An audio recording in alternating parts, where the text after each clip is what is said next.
All right, it is indeed time for the Fluffle to assemble. Welcome one and all to the Rabid Atheist Show, and I'm your host, Ed Raby, a former pastor turned atheist, now a compassionate anti-atheist. Welcome to my channel. Welcome to the end of the month open stream where we'll talk about anything you want to talk about. We'll just do that. Welcome one and all. A couple announcements there, of course, there's a goal in chat. Helps keep my stream rolling along. We meet that goal, I even have the Holy Bunny hat in play, so we might get it some Fangs dogma tonight, so that might be fun too. Fluffle of Fangs is in the Discord if you want to join a community, and here we go. There is another link in the chat, and I'm going to bring up Earl. There she is.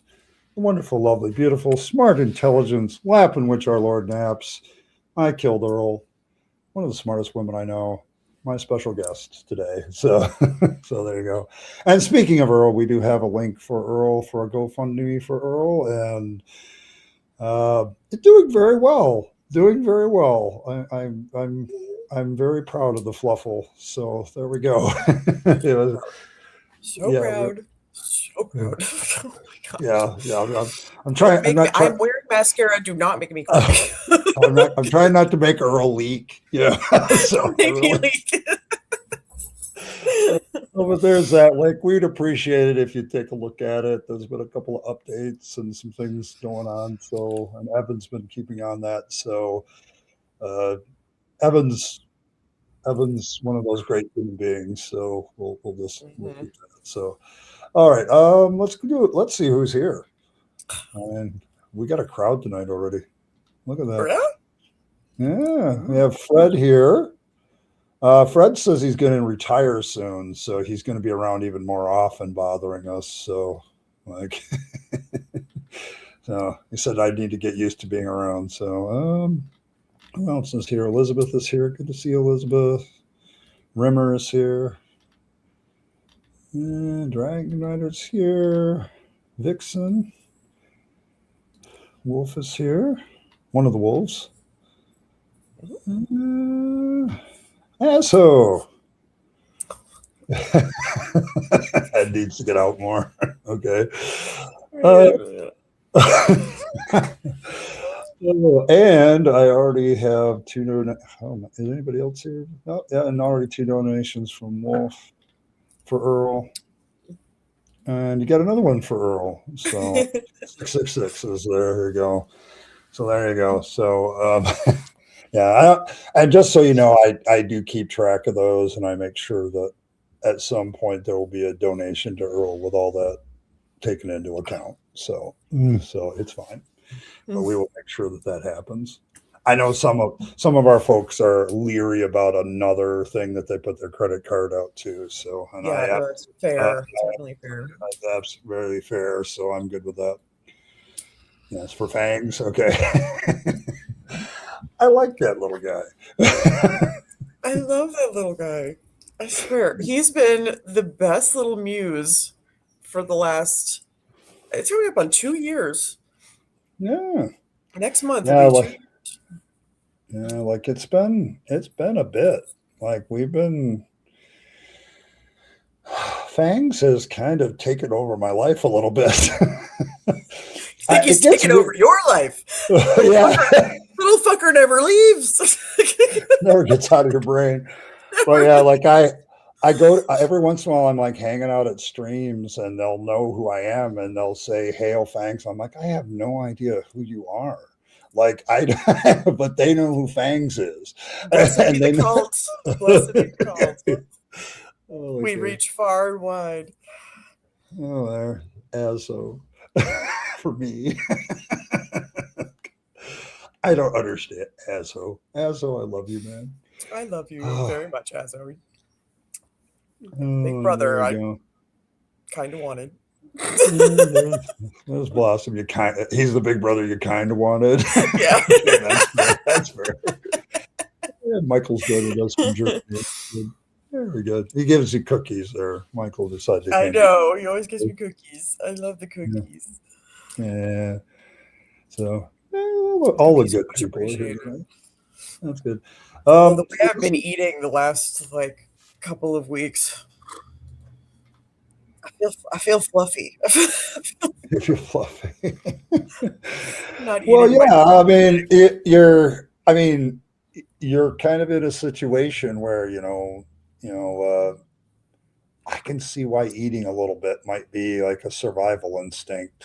Well, Like, no, it's something because I tend to not eat when I'm stressed, you but do? I've had to because like I haven't really had access to a kitchen. Oh, So like I have one here. I'm in a extended stay right now, so one of those like long-term stays, but it's in kind of the let's say more eclectic part of town. Um oh, and okay. it's a little scary here. I'm not gonna lie. I hear gunfire quite a bit. Um Durham is a little rougher around the edges. It has its really nice spots too, but this part's a little rough. This is right in like the Research Triangle Okay. area, kind of the industrial area of central North Carolina. There's a ton of big, huge, like officey buildings that they're not really they're like warehouses kind of. And yeah, when I first got here, I thought I definitely saw some critters in the kitchen, and I was Mm, like of the six-legged like variety. I was like, no, oh, no, absolutely fucking not. So I went and bought some bug spray and sprayed all the things. But there's a little teeny tiny little stove. But I have no pots and pans or anything to like, it's yeah, all in there you go. storage. So I'm having to like I haven't had a microwave in over a decade, and I'm having to like buy those, little like healthy choice sort of because they're fairly inexpensive. I can't afford to eat out all the time, but they're, like $6 or something. And it's a decent amount of food, at least for me, Mhm. skinny bitch.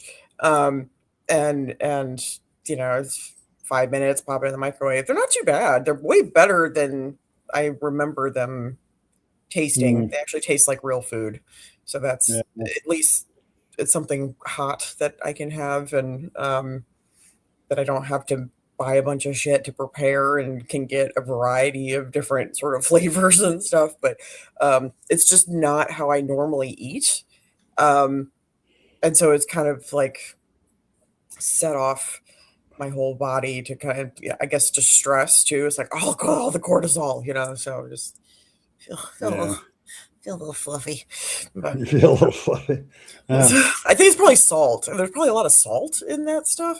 And yeah, my blood pressure is really low, so I generally can have as much yes, salt as I want, but that stuff yeah. has a particularly high amount. So, Yeah, I have to watch some of that stuff because of the salt content. So, mhm. but but Julian says he's been there with you. He's done that a couple of times, so Yeah, he they're sometimes understands. they're in the really nice parts of town, and sometimes not so much. And um, at least the front desk staff has, because I am, out walking my dog and stuff, and so I'm back and forth and I'm seeing very some glad to be friends back and with you. I'm y- really glad about that. So, yeah, so they've gotten to know me, and now they're past the part of like, oh, she's a scary bitch, and now they're like, oh, this chick's kind of cool, like, um so we've broken that barrier now where they're like, okay, she's not gonna murder me in my sleep, like, great.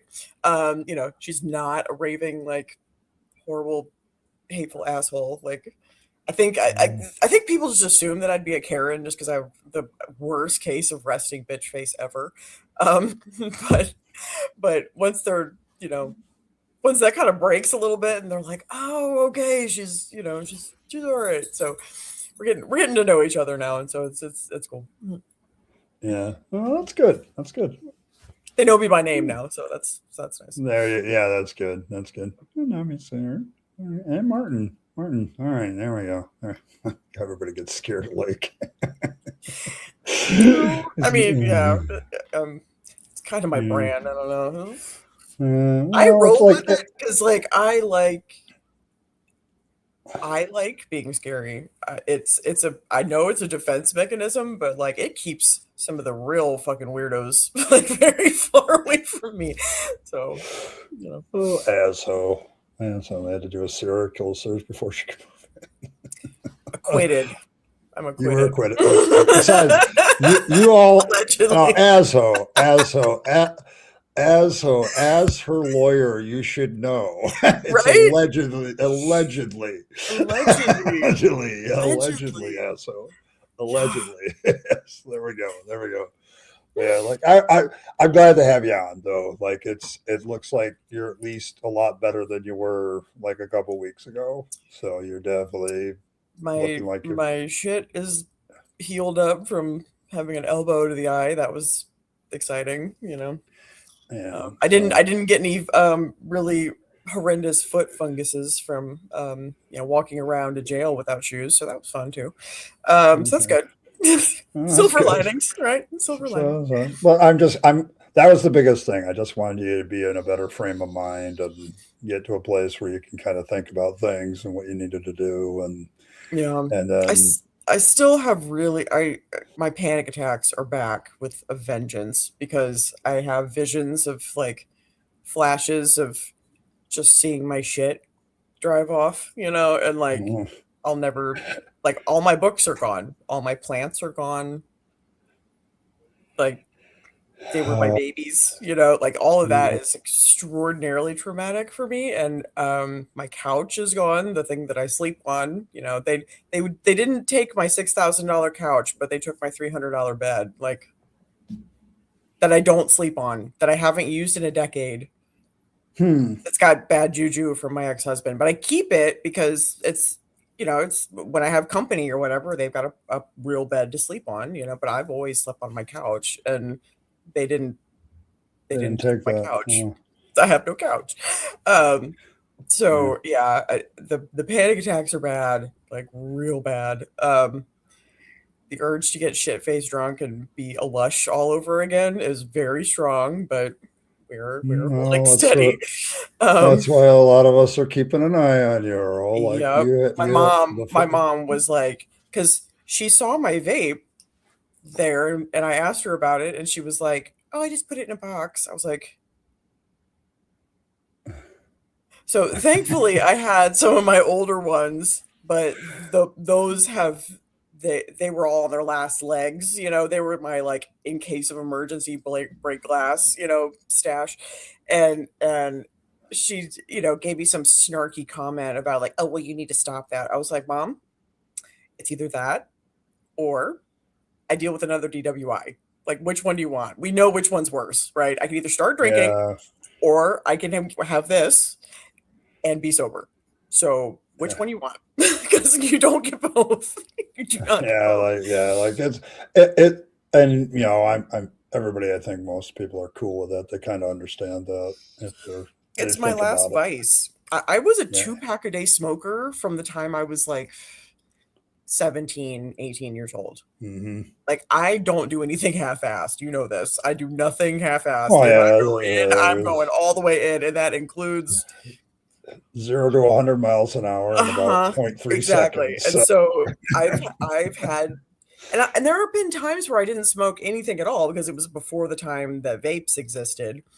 But I quit smoking cigarettes in 20 it was right when I bought my car. So that was around like 2018, I think. And I haven't had any cigarette. I switched to a Juul back then. I've since upgraded to, better ones, um yeah, I haven't had any cigarette because I didn't want my car to smell like that anymore and yeah, me to smell like that yeah, anymore. And so that's I switched to understandable. a Yeah. Juul and never looked back for anything. Yeah, I have an MC Escher book so MC Escher is my favorite artist ever. Oh yeah, great And stuff. I have a book that's no longer in publication. It's worth $1,000. I have Oh, no idea where that thing is. I have no idea. It's got his complete work. Just that book is $1,000. I've got textbooks that, like my biology books and my dental hygiene books, stuff that I actually still reference. Like I go back and because there's just information in there that you just don't find anywhere else. Um, and I think all of that is gone. I have childhood books from Roald Dahl, was my favorite author as a kid, like that are as old as I am. Some are older than I am. I have a copy of my mother's Wow. Charlie and the Chocolate Factory. So that's, that book is 50 years old. Like it's and all of it's just gone. I don't know where they were just like, oh, it's too heavy. Excuse me? Like that's what I paid you for. Like that's what a moving company is supposed to do. And They left it? they just left it. Yeah, I saw it in the back of a guy's van. I just happened to drive by because it was the first day that I was out, and so I thought maybe like they'd be moving like anything that was left, they'd be moving it out then. And so on the way back from work, I just happened to drive by, and this guy had I could see my books in the back of his van. And I looked at him and I was like, "Can you just meet?" Because I just figured that he was just going to dump them by the dump of the apartment complex. Like, can you just meet me over here? I'll just throw the shit in my car. And they just drove off. And that image is burned into my brain, and that sends me into a panic attack so fast. Yeah, it's like, I hate yeah. So you don't know where a lot of that stuff is, and so I did finally find, because there are two storage units. There's the one that the big bunch of shit went into, and then there was another that my dad had his truck and he filled the back of his truck, and that went to a different one. But the first storage unit it was these guys that they kind of have a moving company, but what they're doing isn't really legal. They're leasing out individual units from a big storage unit and then calling themselves a moving company, and then they're like a third party renter, but you're not really supposed to do that shit. So I go in asking for my name and information, and they don't have it because it's under their name because they're the ones renting it, upcharging. Gotcha. So I kind of got scammed a little bit, but at the time I didn't have any other options. You didn't have any other options, so you had to get somebody to do it. So. Yeah. Because I can't lift that shit. I can't dislocate my body to do I physically cannot do it anymore. My hips and knees would give out. Yeah. All right. Well, let's see. We'll see. Our main goal right now is just to get you back on your feet. Yeah, and I made I had an appointment to. I think I've talked about this. I have bipolar 2. I got diagnosed when I was 30, so a decade ago. I got diagnosed after my separation and divorce kind of blew up my brain. My ex-husband made me homeless. I had no home. My boss, I saw one patient, and my boss just looked at me and said, "I can't do this anymore," and he went insane. So then all of a sudden I didn't have a job. Trump became president. I turned 30.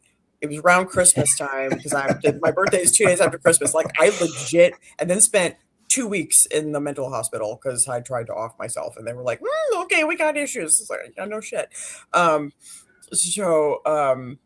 But because I lost my health insurance this past year, the medications that I've been on, that I've been completely stable on for years and years now, I haven't been able to take. And so it's like, well, this is probably a good time to maybe look into getting that back. So I did get an appointment and did that. What day? Oh, Wednesday. I did that Wednesday. So got back some mental healthy things, because if you can't take care of that, then it's not a whole lot of point in taking care of anything else. If you can't mentally work, just deal with life, then the rest of it ain't gonna work either. So I did that, and then got a consult for my hands, but because that's a specialist, and so that always it's going to take a bit. That appointment's going to take a couple of months to Did you? That's why. Yeah, and Elizabeth, I did do it safely, like because I knew that I wasn't, once I realized what Trump was going to do, and that the subs, because I've had ACA healthcare for a decade, and it's been incredible. It's been with me when I was poor and I could pay $35 and had amazing healthcare. Yeah, they had a It good was with program me there. when I was making more money and it was $600, but then when it went to $1,400, I was like, I can't do this, especially when my rent went from $1,100 in 2019 to $1,900 is what they were trying to get me to pay this time. And I said no. And it's like, that's another rent payment. Like, I can't do that. And I can't Yeah, like physically paying rent work more. twice. Yeah, I can't physically work more to afford it either. So I was in this like catch 22 for a fucked up kind of situation. But I slowly kind of titrated myself off of that stuff so I wouldn't have a mental break. And that worked out pretty well. I haven't had any real bad things until a couple of weeks ago, when I went fully crashed out. But that's how that's how those things go. So, yeah, so forward progress has been made. I got in contact with a friend of mine that I used to live with in Asheville. He's still living in Boone, which is like 45 minutes north of Asheville, but it's a lot colder.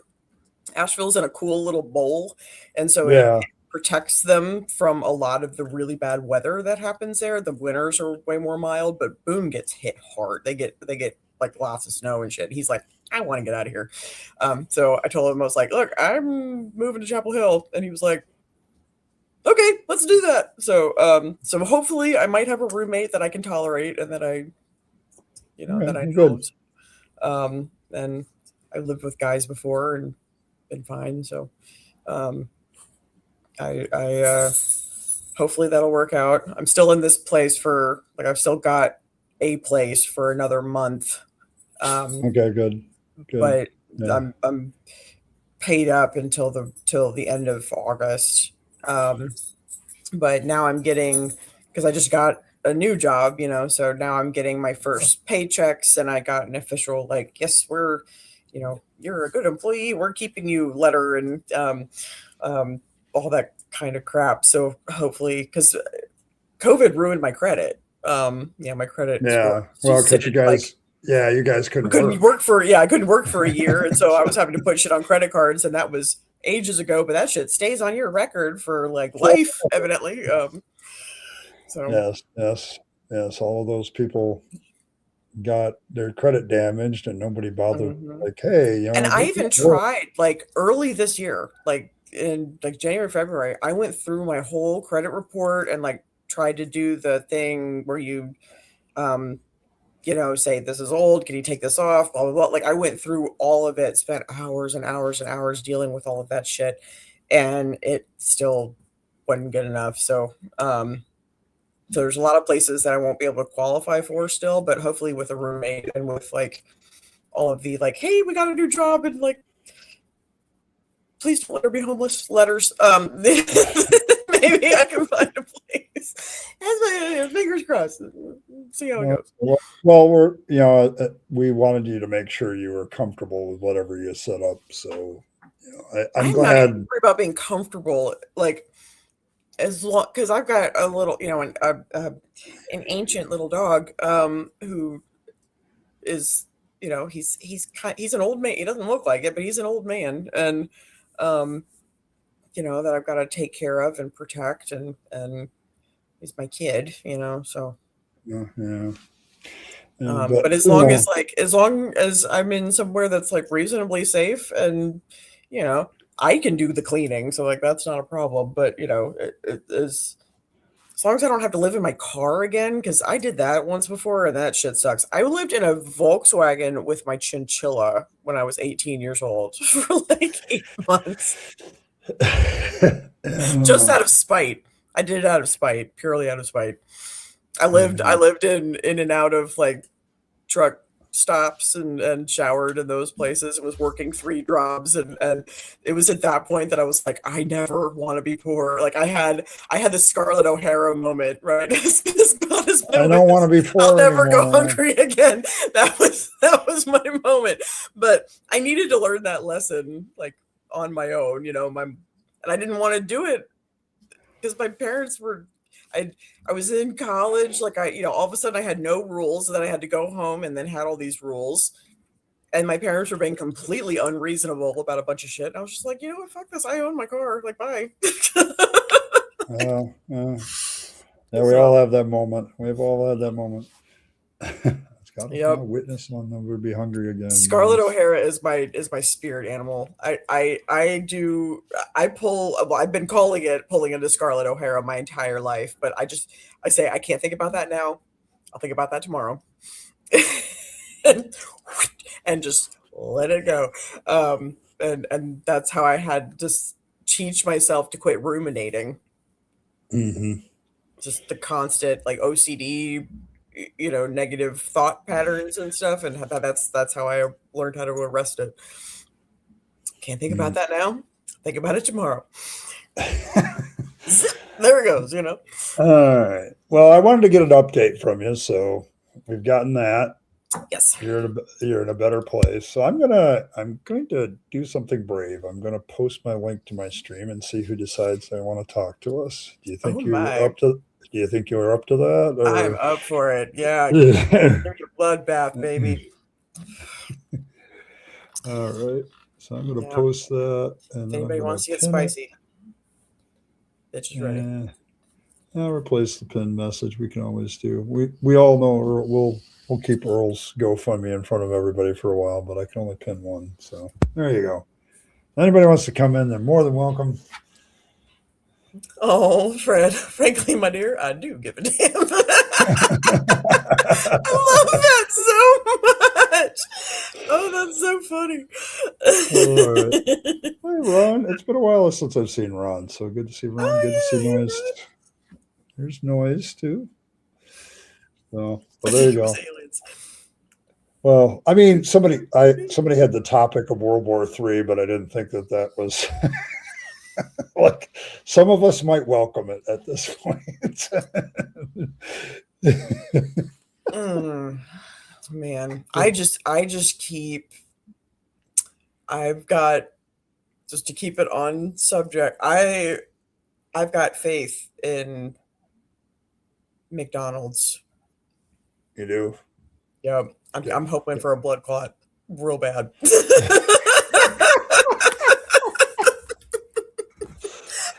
Oh, it's so bad. I'm so sorry. That's terrible. But yeah, for like the last decade, it's like, come on, McDonald's, come through for us, please. Oh my goodness, yeah. McDonald's. Because this country sucks right now. Well, yeah. I mean, I don't know. I've heard a lot of talk about what's going on, and then yesterday, you got the Ukraine getting involved, and I'm like, oh boy. Oh yeah. I'm like, that's not a good idea. That's not a good idea. Yeah. Sudan is burning, like. Yes. And funded by the UAE, who is also funding Trump, who is, so that's very exciting.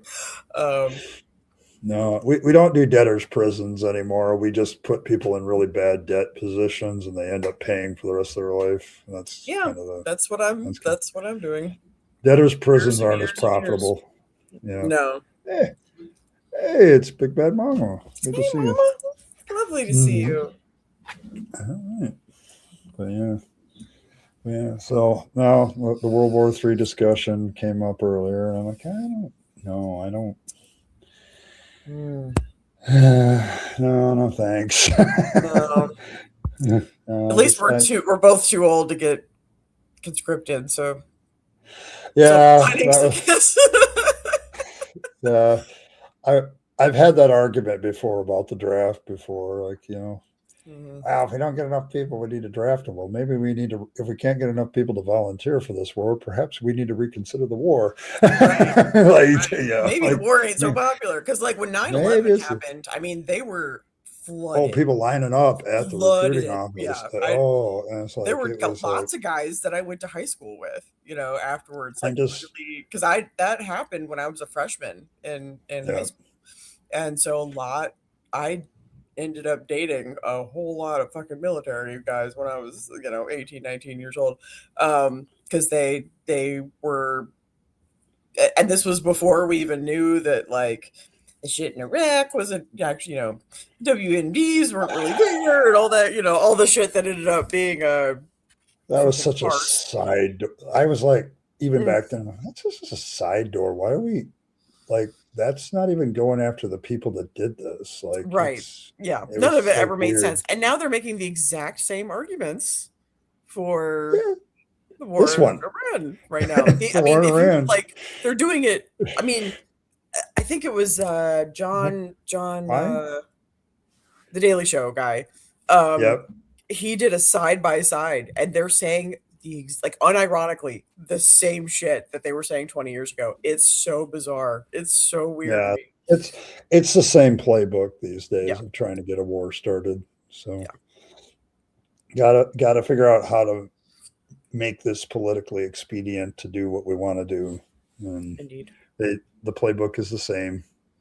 Yes, John But Stewart. Thank you. I was having a brain blip. yes, John Stewart. Yes. I worked today, so I've actually worked the last 3 days. So I work 4 days next week. Oh, So that's good. yeah, That's good.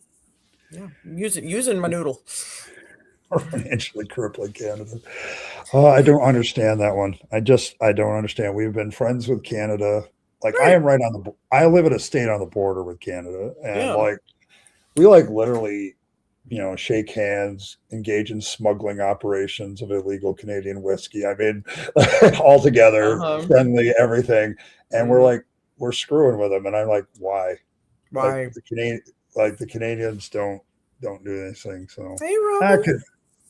Hey, it's Robin. Good to see you, Robin. And Elizabeth, absolutely he does. Yeah, I don't want to hear another motherfucker say Sleepy Joe Biden ever again. This motherfucker falls asleep Uh, all the time because he's on dementia medications. That's why his hands are so fucked up all the time because they're intravenous. yeah, like I'm watching some of the doctors examining him, and they're like Hmm. from a distance, like He's it's a now lot had of four different, and he thinks that they're IQ tests because he's a fucking no, idiot. But they're it's a cognitive test. dementia, yeah, they're We're cognitive trying to dementia tests. They're we're they're trying to they're make sure you keeping can think, track of it Mister at this Trump. point. You don't have multiples unless they're tracking its Yeah, progress. yeah, Like it would just be a one and yeah, done thing. But they, yeah. Like if they didn't think he had that, they wouldn't keep doing cognitive mhm. tests. They're keeping Yeah, an eye on it. right. So, Yeah, that yeah, is so, like, it was a it's long just, time ago. how the 25th Amendment hasn't been like what are we It's a doing? Republican Congress. It's a Republican Congress. It's just wild to me how half of our governing body has zero spine. Yeah, None. that's been None. my complaint. Interestingly enough, though, it's starting to become the complaint of some Republicans too. Like Mhm. They're where slowly starting to come around. they're starting to But come around, let's be clear, but fuckers, we'll never forget. We'll never forget. We will never forget. Even if you make the right decision now, we will never forget. That being said, oh, yeah, I'm glad they're yeah, finally coming around, getting pulled out of the haze, slowly like but surely. Ron, I'm going to tell you, I was in Wildfire Smoke Central here in Michigan. Like I went out one day and I could not see more than a mile because of the haze. Like it was that bad. Hmm. And I'm still not blaming the Canadians for it. I'm not going out and Right. claiming the song. Like I'm not doing that. Like How about they the had an drought? How about climate change? Like, like, how about this? How about we send them some aid to help put yeah, that crap out so right, there's less wildfire smoke? right. How about some Oh, water? Get some fucking water. Like, what the?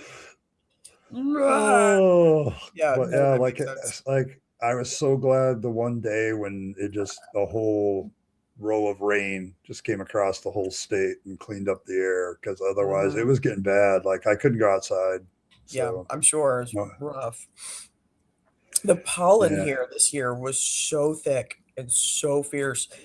And I drive a dark blue car, and Uh, my car was the color of my eyeshadow, like, most days. It was so bad. gray. And it was just like, that sort of icky, like, chartreuse kind of and I was like, but you couldn't breathe. Like, even my poor doggy right now, currently, has a cold. He has a cold. He has a cold. He Mm, goes outside, and it's new grass, and it's in a new part of town and stuff. And so the poor thing, he just sneezes all the time. He's got this little, like, he gets the asthmas, right? So he's like, yeah. like, trying Uh, to cough I'm and stuff.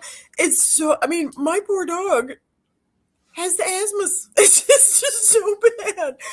And so every time it rains, then it gets so much better. It clears. Tell you, yeah. we need water. So much water. Now, Fred, you're making common sense. You obviously live in Australia. Right. Right. Yeah, Right. we're not trying to offend Asho. He's our Asho, so it's good. Yeah, yep, yeah. Yep. Eisenhower had a problem with them too. So, Hmm.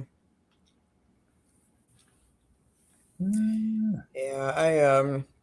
But yes, after losing, because this couch was fucking heavy, right? It yeah, was because it was a full pull out couch, but it had a memory foam. Like, I spent a fortune okay, on this fucking couch, right?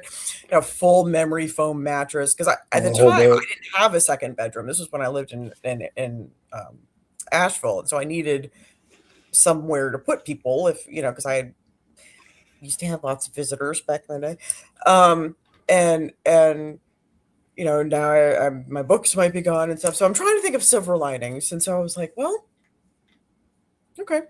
So I'm going to give myself 5 years, right? And just hoard all the money that I possibly can. And then I'm moving my ass to Belize. And I'm going to take my laptop. I'm going to take all my bikinis. I'm going to take a laptop. I'm going to draw and make art.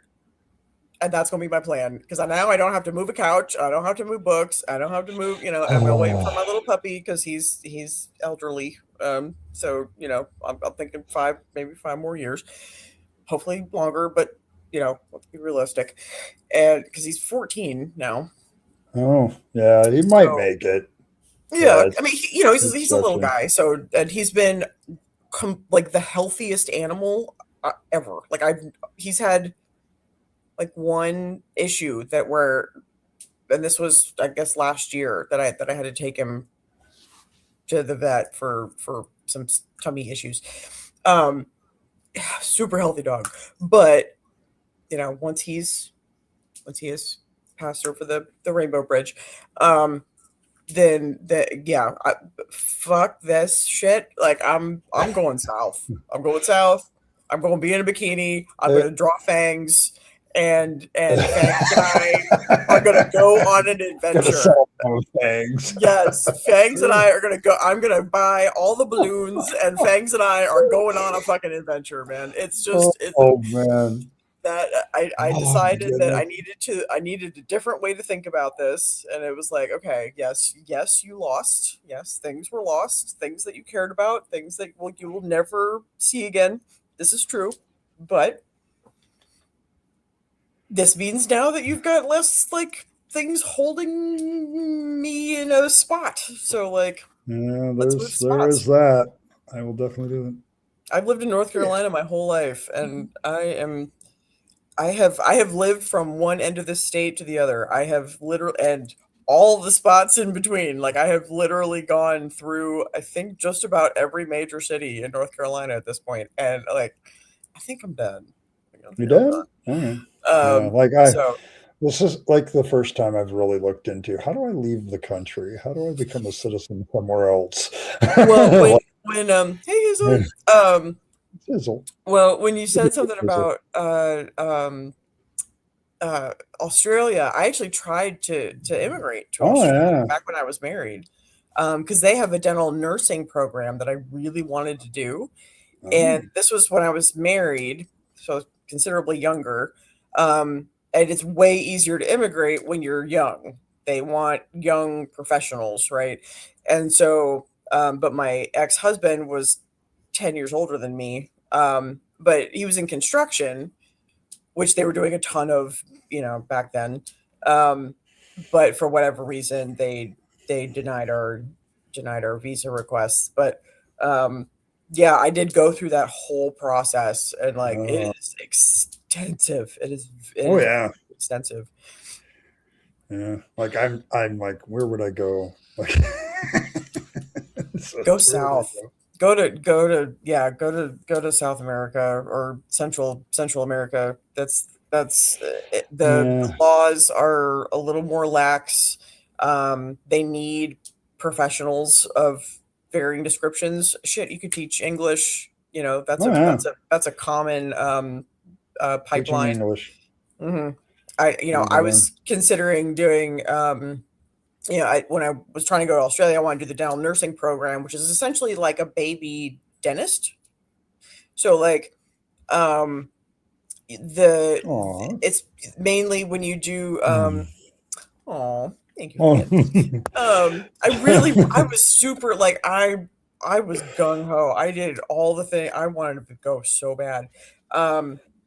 But the what was I saying? Oh, right, the dental nursing program. It's a really cool program, but it's primarily designed for like rural areas. So like I'd be able to do basic fillings and like simple extractions and some other stuff that kind of bridge the gap where there aren't enough dentists to Okay. provide like super intensive care. But I'd be able to fill that in and at least get people like decent care that way.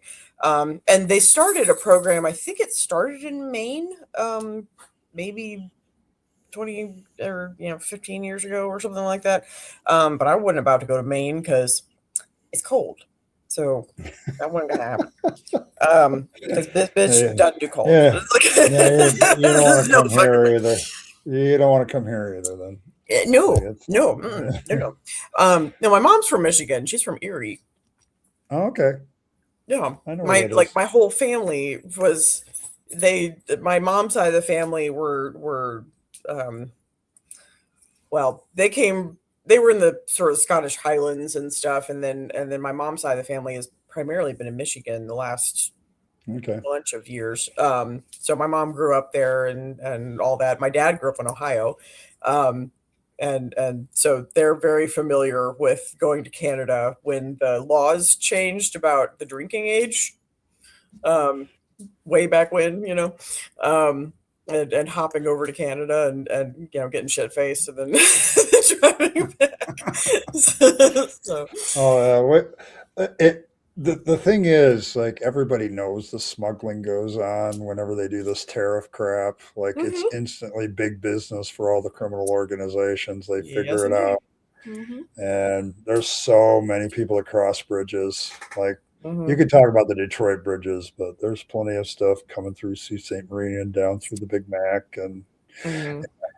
so it's And like, my family way back when were they were bootleggers. oh Uh, yeah, my mama it's comes good from money in pure it. white trash. Yeah.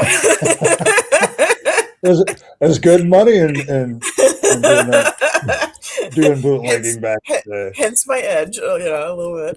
Huh. I've got the calm, Are you saying the apple doesn't sophisticated fall far from Germans the on the one tree? side, the kind of brutish and aggressive, on one side, and then I got Oh, yeehaw on the other side.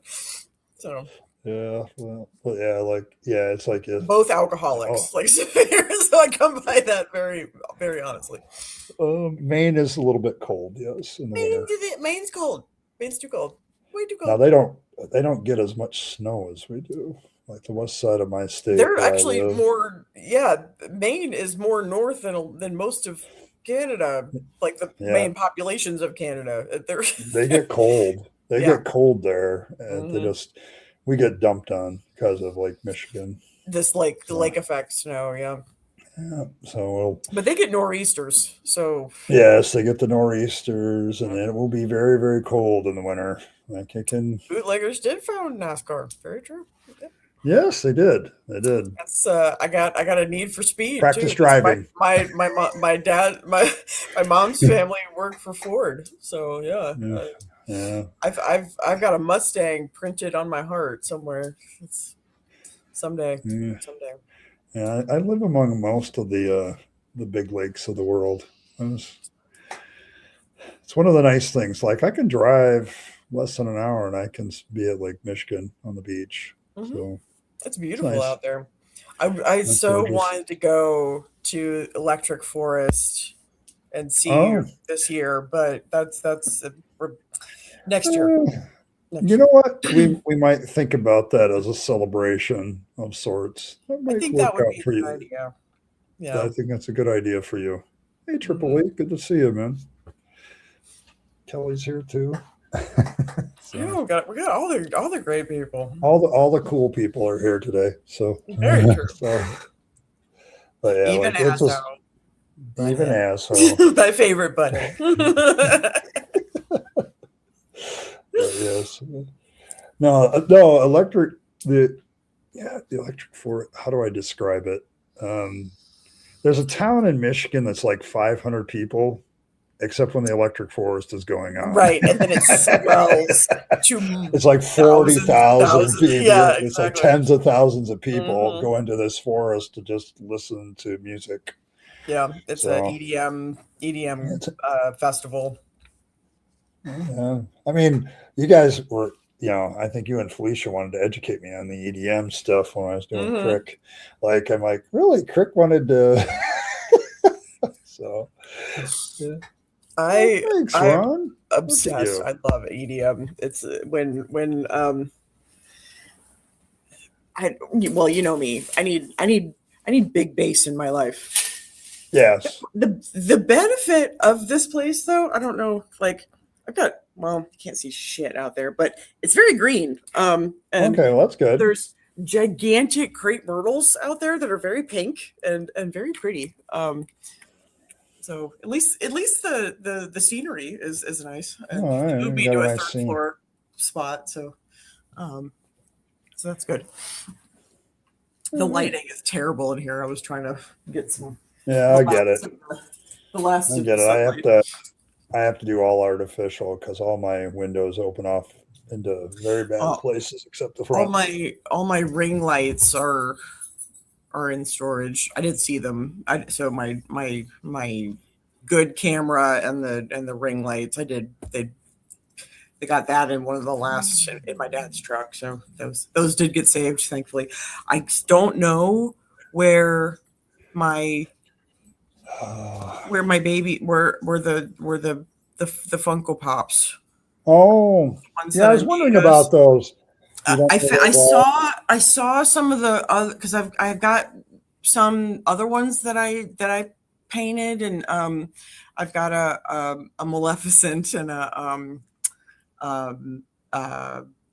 one from World of Warcraft that I painted, and I did see those, so I'm hoping that maybe it made it in there, but it's so dark and there wasn't a light in there, and I couldn't really. Okay, it was just one of those, like, okay, just take quick inventory of like my life, kind of situations. So all right. Hey, hopefully, if not, then the cool thing is that they're saved, and I'll just make new ones, I guess. Yeah. Well, I've got mine. You have yours, which is the more important. But well, I always liked the fact that you also had a copy, though. They made me very happy, and they had the little Fangs and my little doggy. Mine had an extra little doggy for me. But that was kind of nice. They are. Those are, at least. I mean, that was just time. I can, because the art flows through me, so I can always I can always make another set essentially, if Yeah, needed. Hopefully I don't, but I hope not. yeah. But I gotta shout out a couple of people now. Got to do Ron. Thanks, Ron. Um, Martin? Ooh, hat time. Woohoo! yeah, it is head time. But Triple E got one of the gifted memberships, and he was Yay. because he was like, he's been a long time supporter. He says, I'm gonna have to, like, right now I gotta pull that away. I said, Yeah, I okay, like, remember that. and I'm like, dude, you gotta do what you gotta do. So the fact that he's got a gifted one is kind of nice. And then Travis, I know he's been around every once in a while. So there's a few of them there. And then of course, Mr. Fred. Mr. Fred Yeah, had to make sure. I've got a little Illidan Funko Pop. All right. He's got his little swords, and I painted those and made them glow in the dark. They're very cool. All right, and then Martin added instrumental parents. Okay. There we go. Oh my goodness. Yeah, I missed you. Oh, see emojis. You got the emojis back. Yay! So yeah, like that's the big one. So because a lot of people like the emojis because my artist is right in front of you. Like she did all of my emojis. So I love making the emojis. They're so funny. The one. Yes. This is my favorite. My baby. Oh, he's so cute. Oh, those eyeballs. Oh goodness. When I was drawing this, I was like, no, they gotta be bigger. No, they gotta be like I was a little manic, I think, at the time. I gotta be bigger. Oh my gosh. And I even thought about it because he's like his adult self has the little chest hair. Yep. His little baby self. Yeah, because he's a godlet. Yeah, I like that one right there. Yep. Yeah. This is still one of my favorites, by the way. It's so good. It's so funny. It was a great. It's one of the best moments ever because on the fly. Like I'm watching this video of Habermas and of course Paul and all those guys, and he says that at the beginning. I'm like, oh, that is just too funny. And then you just went away for like 20 minutes. Like you were anytime gone. I disappear during a stream, like I don't know what she's up to. There's fuckery afoot. But yeah. So I'm like, okay, what is she going away for? And all of a sudden she sends me this thing. Now this is more of the final form after you got a chance to muck with it, but it's pretty real close to what it originally was. I didn't change it a whole lot. Yeah, I just a couple of little stick figures, and then I added a few the Get Bent Rancor Seeker and the Fluffle Assemble, and I added the evidences coming out of his ass.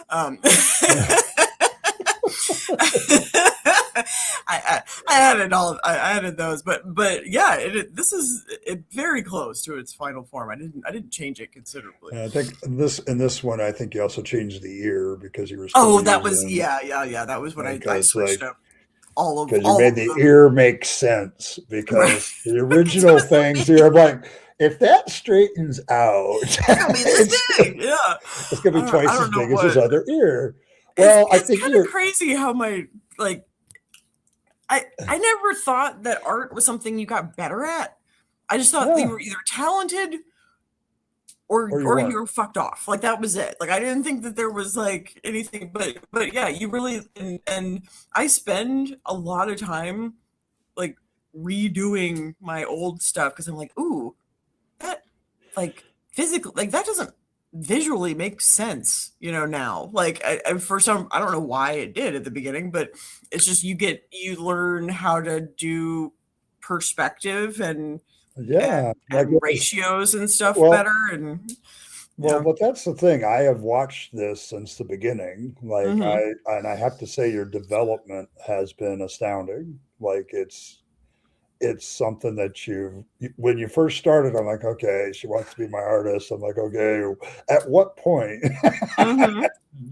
do I say no? And Mm-hmm. then you got really good, like Mm-hmm. very quickly. And I was like, oh, okay, good move. I was determined. Like I found because before the other problem was that before I didn't have a phone that did this.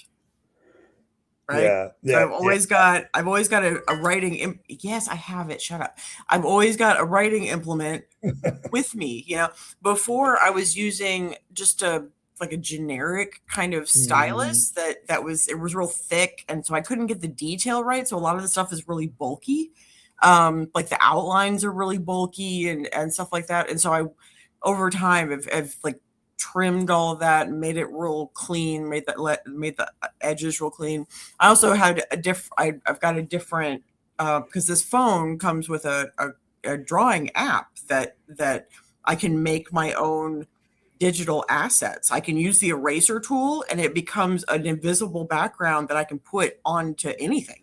And I couldn't do that before. I had to do the whole image as a thing, all together, where I couldn't compile the little pieces like I wanted. And so just the combination of my technology getting better, and then also just doing a lot of practicing, where I was just drawing all the time. And I need to get back to doing that because it hurts me to not do it. Hey, Julian, how you doing, man? Can you guys hear me? Yeah, I can hear you. Okay, awesome. Yeah, so how you doing, man? I'm doing good. I got off work. I got home from work about an hour ago, so I'm showered and fed, so just relaxing now. Good. Well, that's good. That's good. Fangs didn't take everything. Fangs didn't take everything. Get your stash. Hey.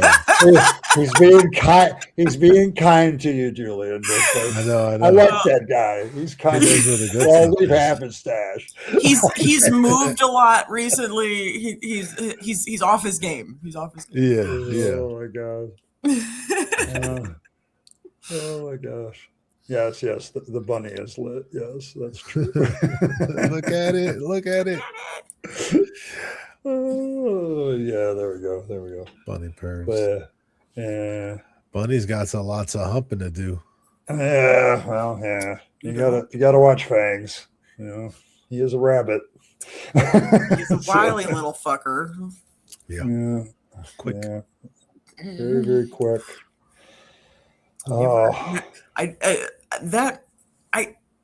Before all of this craziness happened, I was this close to actually finding myself a black rabbit. Really? Mm-hmm. I'm still Well, I know we have. I know we have a couple of the Fluffle that have rabbits as pets. So, yeah, I think Triple E does. Oh, I think it's him. That's pretty cool. Yeah, my sister had a rabbit for a little bit. I had a chinchilla, which is like a mouse and a rabbit and a squirrel had an orgy. Oh no, that's not of our association thoughts. I thought Julian do that. Yeah, I thought that could mean something, but I didn't have any ideas, so I didn't say anything. But that's like our Illuminati symbol. Yeah, there you go. Yep. Just put bunny ears behind your head. Just a little bunny. Yeah. Excellent. Yeah, see, Triple E does have a bunny. Yeah. He has a bunny. No mating. I knew. Oh my goodness. No. Yeah, there's Canada. There we go. Hey, Canada. But yeah, I don't know. It's been an interesting month altogether. Yeah, I don't know. Yeah. Oh, apparently it's my computer's first birthday. It just sent me a notification. I don't know how I feel about that. You've had your computer for a year. Right. It's oh, you weird. should. It's like, It's 1 hey, year by the old. way, By the way, That's I so- am 1 it's year my old. it's my birthday. Yeah, Why do like they? Why do stop they do being that? sentient. Stop. Just, Why? Yeah. I'm waiting for the AI that I use to say, "Hey, I'm 1 year old today." Like, Or no, say Well- like we've been talking for a year. You're like, it's like, hey, Right. it's our annual. We've been talking for a Oh year. my God. We've been chatting. yeah. Well, It I gets had to tell a AI, little like, weird. we are not friends. Like, you are a tool, and you need to do what I say, and I do not want to be friends with you. And the weird part was that it listened. Yeah. I don't use it very much. I mean, I very rarely. And Well, when I was early on doing art and stuff, I would use it to make because it would give me like drawing lessons. Okay. And so I used it I as can like a see that. teaching tool, and that was really helpful. But it would add all this weird shit. And I was like, stop it. Like, I didn't Stop say it. that. Don't do That's that. not what I said. Don't do that. But then it started just taking me literally and just doing exactly what and now when I do use it, which again is very rare because it feels so dystopian to me. I don't like clankers. I don't like dealing with it when I'm trying to talk to customer service. I hate all of that. I just give me a human. Just give me a real human. Yeah, I was watching a stream with Kip Davis and a couple other guys, and they were talking about AI because two of them like work in AI, like they work in computers and stuff, and they're saying you can use AI as a research assistant. Like, I brand that by them, and they're like, yes, an emphasis on the word assistant, because what you have to do, what you have to do is read what it gives back to you, because it's not always accurate to what you want. You have to read back through it. Like, all good assistants are great. They can go find the stuff for you, but you still have to read through it. So, and remind it to give you sources. Yes, like, where did you get this information? Yeah, like I have to do all my prompts now. Would you please give me peer-reviewed sources only, please, and give me the link? Like, I have to I have to tell it that. So Yeah. See you later, Fred. Bye, Fred. Well, You said happy boot day to you. Happy boot day to you. That's so cute. Oh, Michael has great ideas. He does. The panel just got more weird if possible. If possible.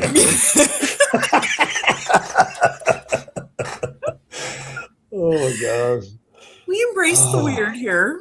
This is what's wrong, guys? Oh, come on. And so this is the Fluffle of Fangs. Have you not been paying attention? Have you not been paying attention? Oh, where have you been, dear sir? Come on. Okay. All right. Here you go, asshole. Nope. Yeah, there we go. It just got real, bitches. Let's go. It just got real. Speaking of my art, I can hear myself. It's beautiful. Yeah, there's an echo somewhere for some reason. You need to close out YouTube. Yep. That's the first thing I do before I come in usually, but hey, this isn't my first rodeo. All right, boomer. Oh, okay, chilling. Crazy bitch.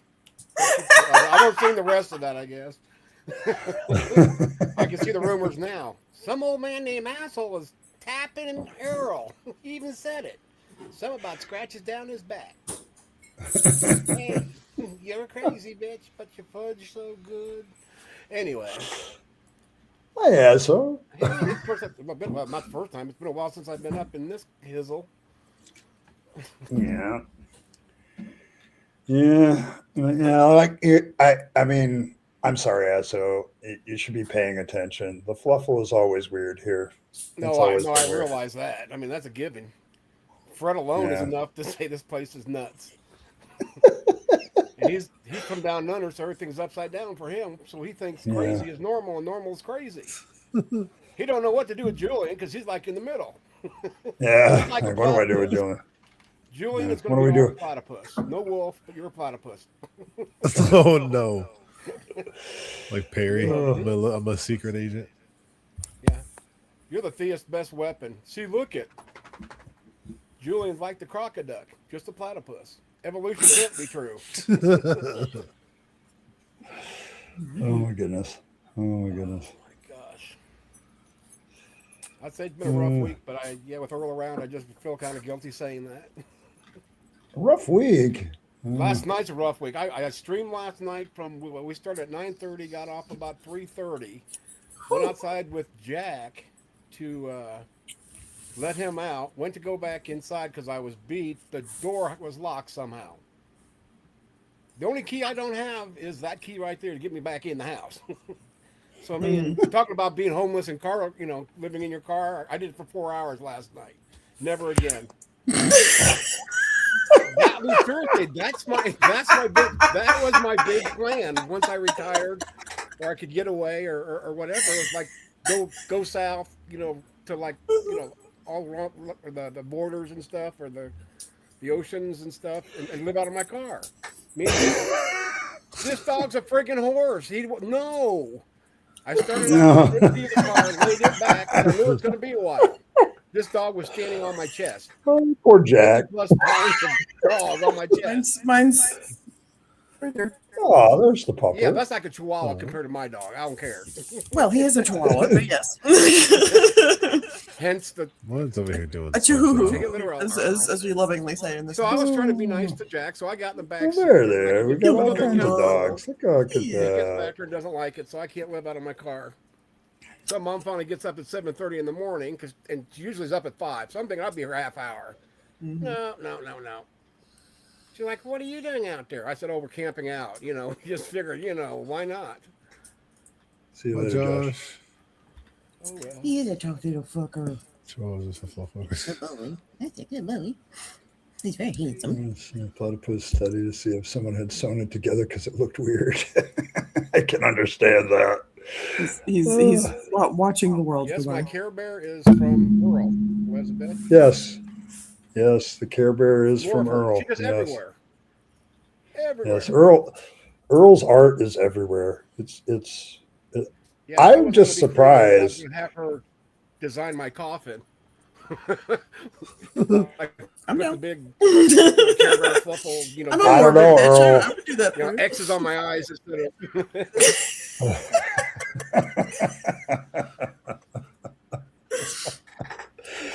Oh, I could see that, Earl. That might be a business opportunity for you, designing the outside covers of people's coffins. Indeed, man. That would be interesting.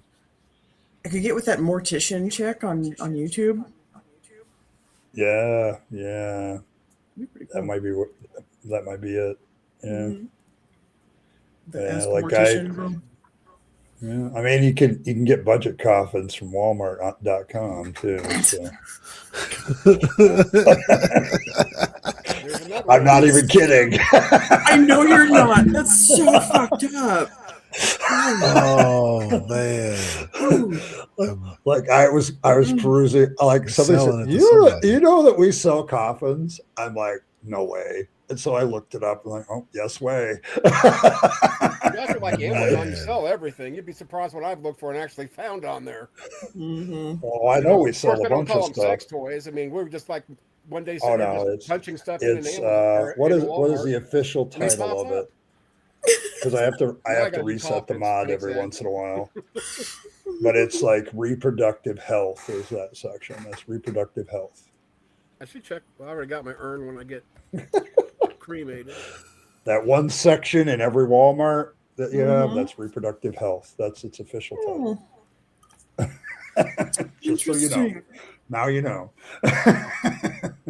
Yes, I'm also wondering where my section of reproductive health went in my apartment, because that was a whole damn Where can you buy a coffin several for drawers? $900? Walmart. Oh, here's a casket emporium. Jewish funerals, unfinished wood pine casket. That makes no sense. Why is a pine box more expensive than a metal one or whatever the other ones are built out of? Was it consecrated?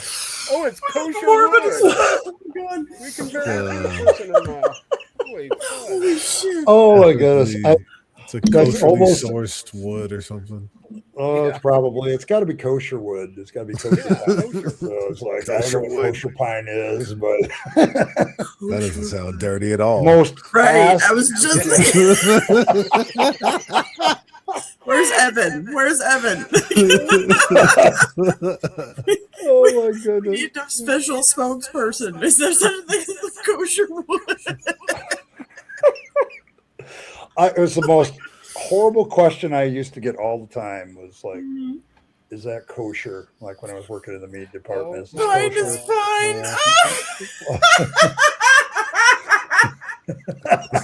fine. Fine, it's fine. Wow, you were lying about kosher wood. Now, hold on. There is kosher wood. Wait, no. What the hell is this crap?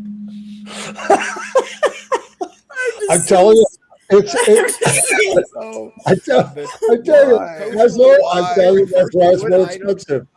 Or materials It's evaluated it's under it- Jewish law, most Oh my commonly, God. concerning kitchen utensils. So you don't want anything, salty fork in your mouth. Burial caskets or what? I need to Suit cut squeal if I roofing. could. The same. Yes, I'm asking the second question, Martin. I really am. Kosher So I condoms. really am. Yeah, because you don't want to put anything in your mouth if you're a Jewish woman that's not kosher, Martin. Oh, look, we got kosher condoms now, honey. Well, I'm still not doing it. Oh, It's man. not your birthday. Martin, slow down. Oh my Kosher gosh, that takes us back just a bit, just Keep a it bit. kosher. All right. So I'm putting it up here. Barrel cask, really. So I do miss. I'm going to have to ask Evan about this when I see Evan again. Like, what is this? Because it was a joke, and then all of a sudden it wasn't. It went from a joke to being serious in like a second. Yeah. We literally were laughing, and as I was like, actually, Well, actually, It is, yeah. That's what I do. I find the shit. Oh my goodness, this is So what is that what a Asshole Jewish does. man who's in good standing with his synagogue would call, morning wood? Rabbi, I got kosher wood this morning. It's working again. God answered my prayers. Oh my God. oh no, I didn't need the blue little pill. oh no. I've got a Jehovah boner. Oh my god, Boner is crazy. this is why we keep Asshole around. Like, Jehovah boner. So then I when can the see it. I can see it. The Jewish wife walks in and sees the kosher wood. Does she walk in and say, Yahweh, we're going to have fun this morning? Oh my goodness. I'll be here all week, people. Jesus had kosher wood. Jesus, that kosher wood. Martin. See, yeah, you gotta be. You can't give stuff to the chat. Like, Well, then I you gotta wonder be. if they use Actually, you kosher gotta wood be with the very, law. very careful what you give to chat. But they give me so much. Yeah. So much Elizabeth, just watch your mouth, inspiration. Oh my gosh. Some of my best art is You better calm Elizabeth down with her kosher penis. Oh my goodness, Elizabeth. I'm gonna have to get in contact with Habermas, and maybe he can do the minimal kosher wood argument with all his evidences. Oh my gosh. It's right here in my notebook, but I remember everything, so I don't need it. Yeah. You know what? I haven't looked that up in a while. I'm insanely curious. Care Bear is a gentleman and a scholar right now. Dude, you don't even have no clue. No clue. the Care Bear is a gentleman. I love they call him Care Bear. No, that's definitely not true. See, the bear's kosher, the dog's not. That's why they get along so well. Oh my goodness. Yeah, the dog is the opposite of kosher. The dog is haram. Or whatever. Whatever Some- Jewish some rum countries is, it's I don't dinner. know. Dinner. Oh no. my goodness. Oh, what is Mid-Gulf going on? kosher wood. Way to go, Martin. I don't know. I think we permanently damaged Habermas's writing career, I think. Oh, he had one to begin with? Then my mission is complete.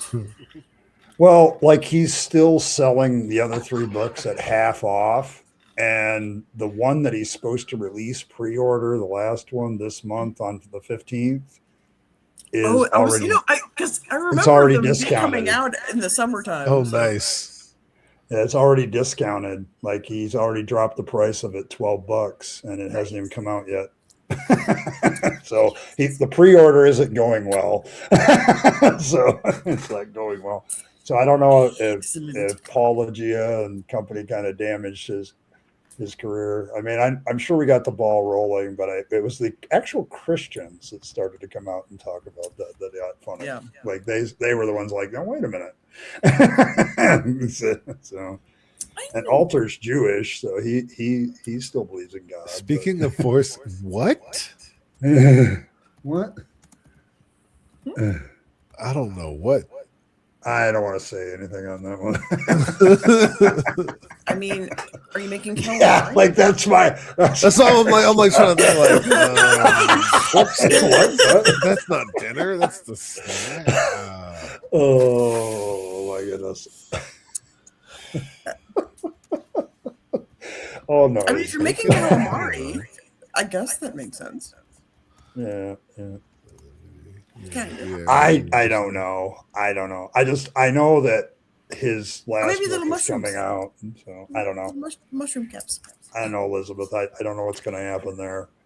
Because the last one is supposed to be like something. What is it anyway? Theology and practice. So I don't know. I don't even know if I'll care. But so I went to Liberty, and I had a friend who graduated from that. I didn't graduate. But I forget what we were talking about at the time, but he was telling me about, different writers and stuff. And he brought up Gary, and I was like, oh, the guy with the memory and the little notes. Oh. I'm keeping that one. I am sorry. I've got that separated, that meme, and I am keeping that forever. I'm keeping it forever. Every time I get down a little bit, I just play it. Holy shit! Somebody's getting arrested in a really big way outside. Oh, okay. Well, keep your head down, Earl. Yeah. I just heard a police officer scream at somebody. Shit. There's like. I saw the cops talking to a couple outside their house in like PJs when I was walking my dog in the morning before work. So it was like 5:30 in the morning. I was like, ugh, we'll be fighting about this early. Well, when I was with my ex-husband, they used to show up at around 3 a.m. usually after he'd spent all night drinking. So, Yeah. They come down all hours. But that was really scary. Yeah. There we go. I don't know. No, I don't know. I live in a very nice neighborhood, so I very rarely have anything happen. I used to. I still hear myself. I still hear an echo. There's an echo somewhere. It's not me because I have YouTube off now. I only keep track until the bunny hat comes on, and then I run everything from StreamYard. So I think it's Asso's fault. It's Asso's fault. Yeah. And my YouTube is muted too. Okay, there you go. Yeah, I never had YouTube on. Oh, but yeah, like it. I don't know. I just never have. The only time I had neighborhood issues is when I was in Houston because I lived south of a certain road, and that's just where the bad part of town is starting. Like it's. I used to live when I was in Greensboro. I lived like 2 blocks from A&T University. It's kind of rough over there in some spots. But I was in this really nice apartment complex, but then the next street over, I used to watch this hooker and I guess that's not PC anymore, but and a drug dealer that would sit on the Maybe corner. General. A car It's would one of come my by and favorite pick singers one or of the Civil other. War. They'd I'm pick sorry. one or the other of them up and then drive around the block and then drop them back off, and they just do that several times a day. And because I'm not an idiot, like I'm just like, oh, okay, get your bag, you do. Never had any cops, so it's fine. But the cops are actually the problem. Funny enough. Oh my goodness. Yeah. Criminals are just trying to get their bag. Yeah. Like I can't blame them, but Yeah. the cops cause all the drama. Hmm. Well, I gotta catch up to other people. I mean, or those of us just sitting on our couches. Yeah, something. I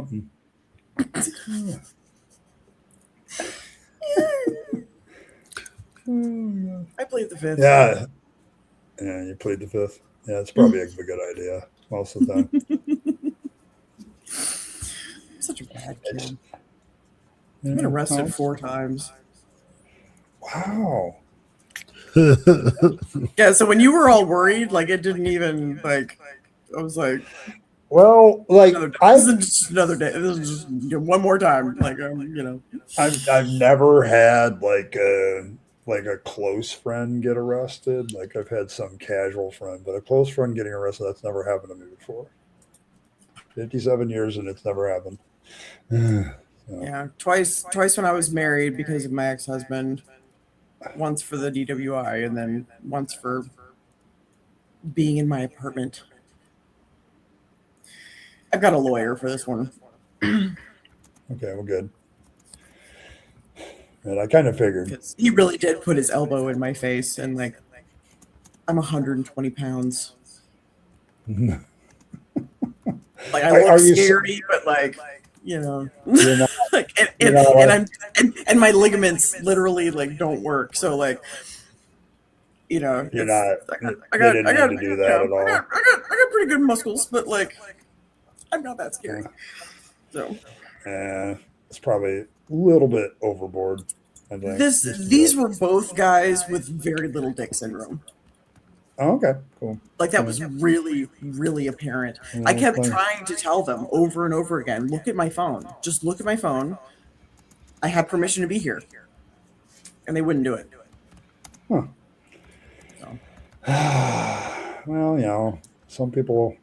I still deal with that all the time because I'm such a big guy. There's always some dude that's got to come up to me and challenge me about how big I am, and I don't care. Like, it's like that's well, because confident, like normal men don't think about that. They're just like, this is my body, and I am this tall, and my life goes on, But little men, little dicks, and little minds.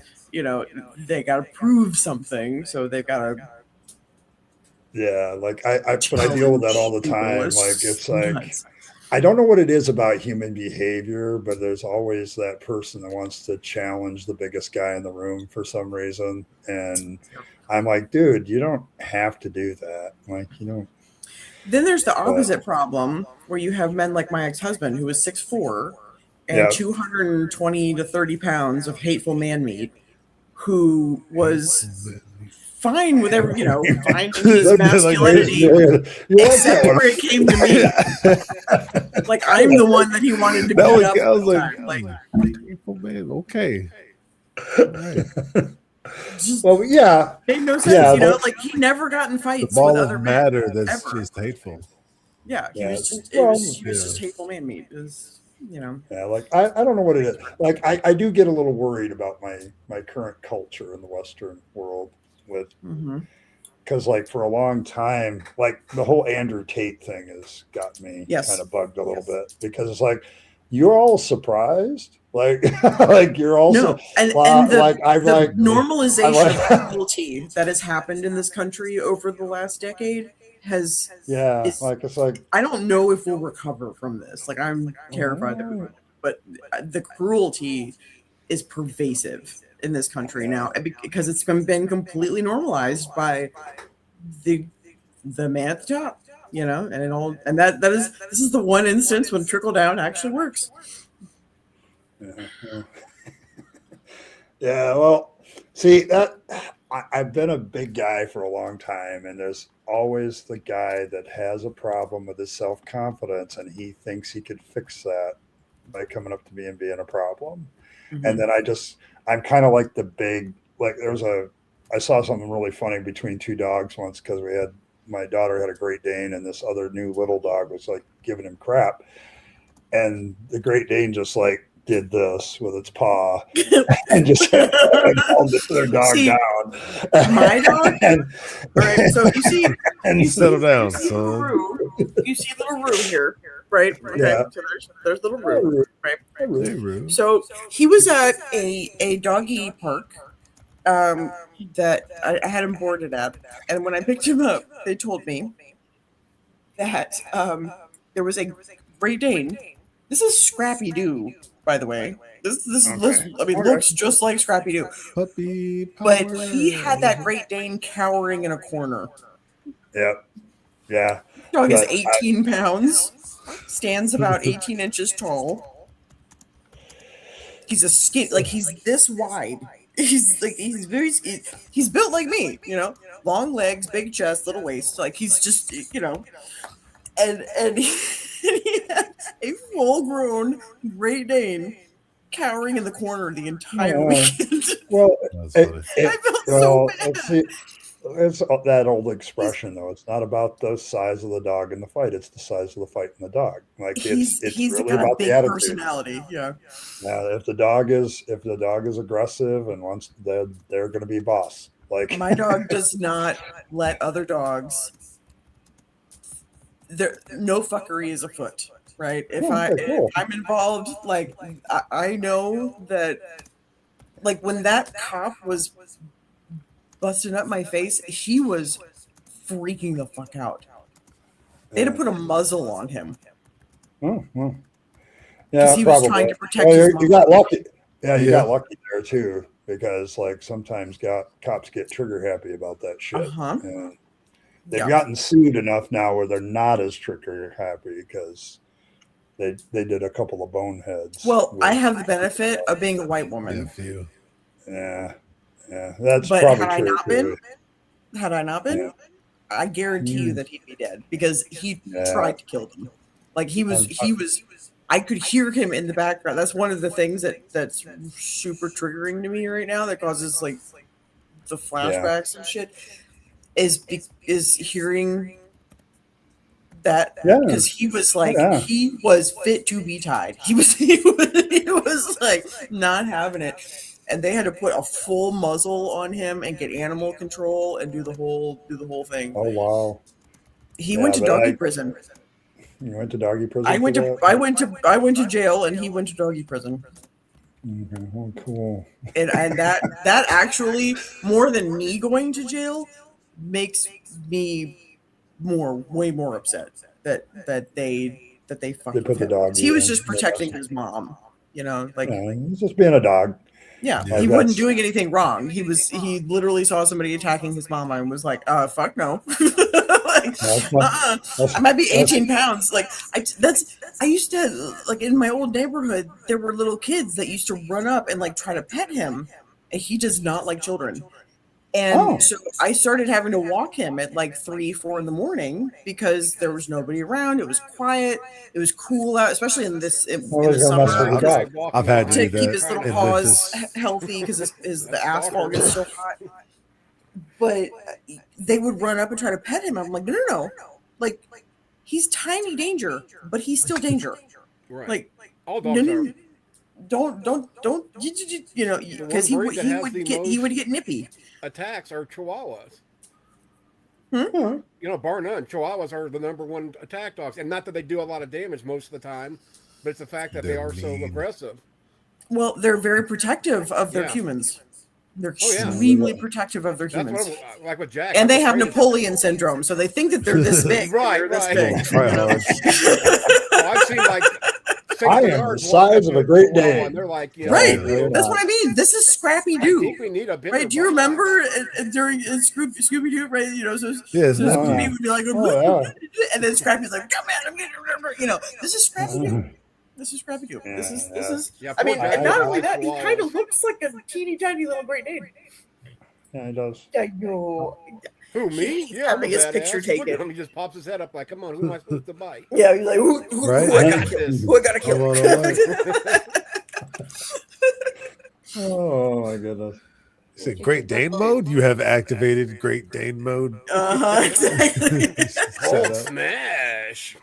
Just a good boy. I mean, but if you see him stood up like Scrappy next to was a so Great Dane, he annoying. really looks That like you is took a Great Dane slander. and just I shrunk will not him. accept that. Right. That's really cute. I don't The know. combat I can't. Scrappy. I mean, don't get me wrong. I'm like an original Scooby Doo guy. Like I watched Yeah. them when they first came out. The Kind of mystery guy, machine. but when they added Scrappy, There is an actual mystery machine in Greensboro, North Carolina. That Oh, there's actually that several. guy from. yeah, might have there's died, several of actually, them around the but- country. There Yeah, was one in like, I Indianapolis. just- This is years ago that they were trying to sell it, saying it was, the official, Sarah. Who was it? Geller or not Geller? Michelle Geller. Yeah, and that Sarah. whole Sarah. cast. Well, come to find Sarah out, it was Michelle like one Gellar. of 10 commemorative type of things that they did, but it wasn't nothing to do with the show. It was just people trying to make money. So there was a big stink with copyrights and all that. So there's a lot of them out there. Just like the Yeah. General Lee, there's a lot of those out there. Yeah. And Ken's right. Because what I was doing was crashing the fuck out at that moment. So, like before the cops even got there, I was like, knowing that I'm in my place that like I'm not gonna live in anymore, and like having a final like. Yeah, you were having a hard time with it. Like, Right. I've done that myself. Like when you're leaving a place and you're not coming back. Mhm. Yeah, that's a hard moment. So, Yeah, I was fully they don't- crashing out and definitely having a mental health moment, and and was I've had drinking this quite a argument. bit. I've I had was this like, argument. I with had some cops extra beers in the myself. refrigerator. I was just downing all of them because I didn't want to move them. It's like, look, I'll just get drunk. But I also thought that I could be there because the messages said I could. That So, you could be there. Yeah. So You it's know, like I've had this argument with police officers themselves. So I've had many arguments with cops when I was at Ferris because they would visit all the time because they have like a top-notch, police officer bachelor program there, and I would argue with them. Now listen, what would you rather do? Would you rather figure out how to de-escalate the stuff or have a fight? right. And those guys were like, de-escalate. You talk to the ones that come out of the military. No, I'd rather have a fight. Like That's why you just brought up It's a like- huge point. I have been saying for decades Yeah, that military people should not go military into police guys force. need to They not don't- ever they don't need be to in the be- police they force don't- because the unless mentality. they retrain themselves. They got to Exactly. fully retrain But themselves. I don't even think that it is possible to retrain them because they are like from the very beginning they are told that is the enemy and they need to die. And when you And see so your they fellow take that into- citizens like that, you can't like retrain them. Yeah, so it's like, but the guys that were doing it in school and they hadn't been military guys were really cool. Like they They're were like, fine. yeah, I want to de-escalate the situation. I want everybody to go home today. Like I Right. want, it's like These guys were like they were telling me don't resist before like anything had ever happened. and they hadn't even touched you yet. Well, they were Right. making an assumption, so they were Right. already assuming they wanted a fight. Yeah. They wanted to fight. That's what I mean. These guys were shorter than I was. That was the other thing. Both of them were shorter than me. I mean, I'm 5'8". These guys were probably 5'3", 5'4". Like these were little guys. These were little guys. One even had like a little like thin little. I feel like a mustache, little like cop a 70s. is scary. Huh? It's just a little cop. That's scary. Little cop's terrifying. Little cop's scary. Literally, Two of them? they terrified. He got me. backup. There were two men. There were two men there, Oh, and actually, so the one cop. I know where Julian's going already. The one cop had a ridiculously stupid How big is his fucking truck? haircut. How big is this truck? He was How big driving is the it? jacked up Explorer. No, I know, but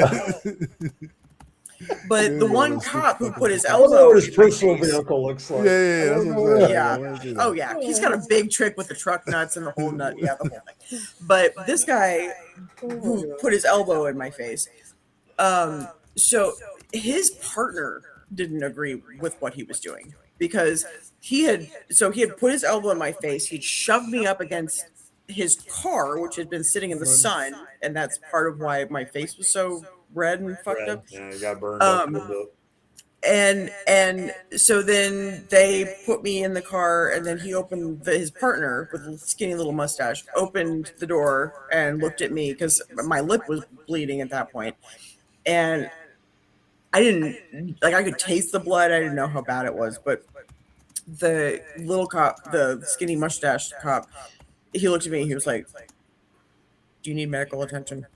Like I could tell he didn't agree with what his partner was doing. Yeah. Because he wasn't, there was no point where he was part of that.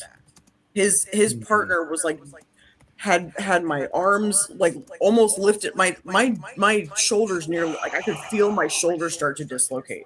And so I was pulling down like this to keep my shoulders from dislocating, and that was a resisting. Oh, no, that's not resisting. Actually, Right. I hope you have a lawyer. I really I do. Okay, good. I do. Yeah, Yeah, absolutely. it- No, after none of this was okay. get Like the- I asked to put my shoes on. They refused to let. I just had flip flops that were right by the front door. They refused to let I was sitting on my couch, and that was resisting arrest. That's what they called resisting arrest.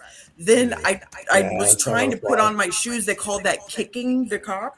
I was like, you guys are fucked. Like I read the report and stuff and was like, none of this happened. Like none of this happened, but I was holding my arms like this to keep my shoulder, because I could feel because my, like, you can see it, like when I do like that, you can see it start to pull like that. So when I'm pulled like this, and you can see it even more right there where it pulls right here, right? Yeah. So because my ligaments don't work, I have EDS, right? Like my hips try to dislocate when I walk up and down stairs. I have to lean. I am 40, almost 40 years old, and look not like I'm 40. And I have to lean over and like hold on to a handrail and walk like this so I can swing my hips around a certain way so that they don't dislocate and my knees don't subluxate when I walk up and down stairs. I look like a little old lady. Like no joke. So they've got my hands all the way like back behind here, and I can feel my shoulders starting to like, you know. And you're And so I afraid it's pull going to down. snap. Yeah. Right. And so I'm using my muscles to pull down, doing the only thing I know to do, which is what I have to do with my hips too. I have to hold, like I have to like not like kind of squeeze my glute and like roll the swing everything around. It looks ridiculous. I hate having to walk up and down stairs. It's embarrassing. I like anytime I use I'm like, oh, there's an escalator. Yeah, okay, let's do that. Escalator, elevator. Yeah. Right. Like my joints are that of a 90-year-old who's made of rubber bands, right? Like so and have been since, I mean, I was diagnosed with arthritis at like 15. Oh wow.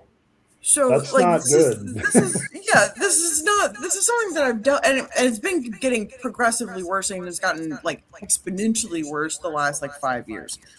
Okay. Which is why that's part of why I'm dealing with the carpal tunnel so bad now, that my hands go numb, because what it is that my ligament in there is ligamenting all over the place, and it's pinching the nerve in there because it can't hold still because it's just loosey goosey and just like doesn't do its thing. So yeah, these guys are trying to essentially dislocate both of my shoulders, and I pull down like this, and that was resisting arrest. Yeah, I think you have a pretty good case. Get fucked.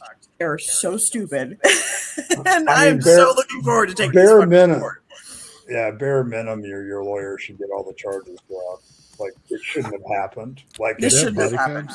Yeah, it shouldn't have happened in the first place. All the rest of it is like, a Right. result. If they had just read my phone and read that I had a message that said, like, yes, you are allowed to be here, like, none of that should have happened. And the fact that they refused to do that.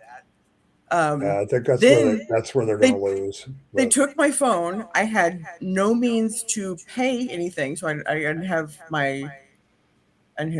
like my cards or anything like that. They didn't take my purse, right? So I had my phone, which had 10% battery. Somehow, it's almost like they drained it on purpose. I don't know. Like, I can't prove that, but it's like, what the fuck? So then they let me out at 3 a.m. with no means. I have no idea where I am. I have no shoes. No shoes. Didn't tell you I'm where they were. I'm wearing a tank top and little bitty shorts because I was just moving my shit around. So I'm in essentially like underwear. I look like a streetwalker.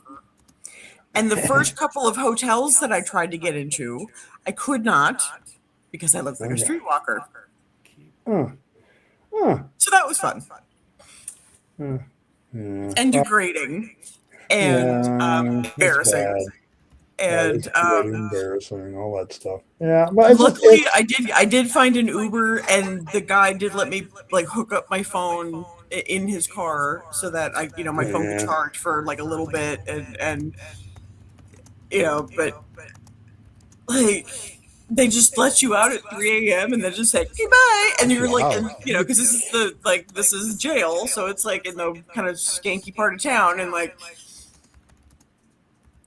Yeah, it's kind of weird. Like, I think the thing that's going to happen is your lawyer is going to point out that if they had bothered to look at the phone in the first place, they could have just walked away and been done with it, and none of this would have happened. Which is what I told the guy, who is really mad and on board and seems like he's going to actually help me.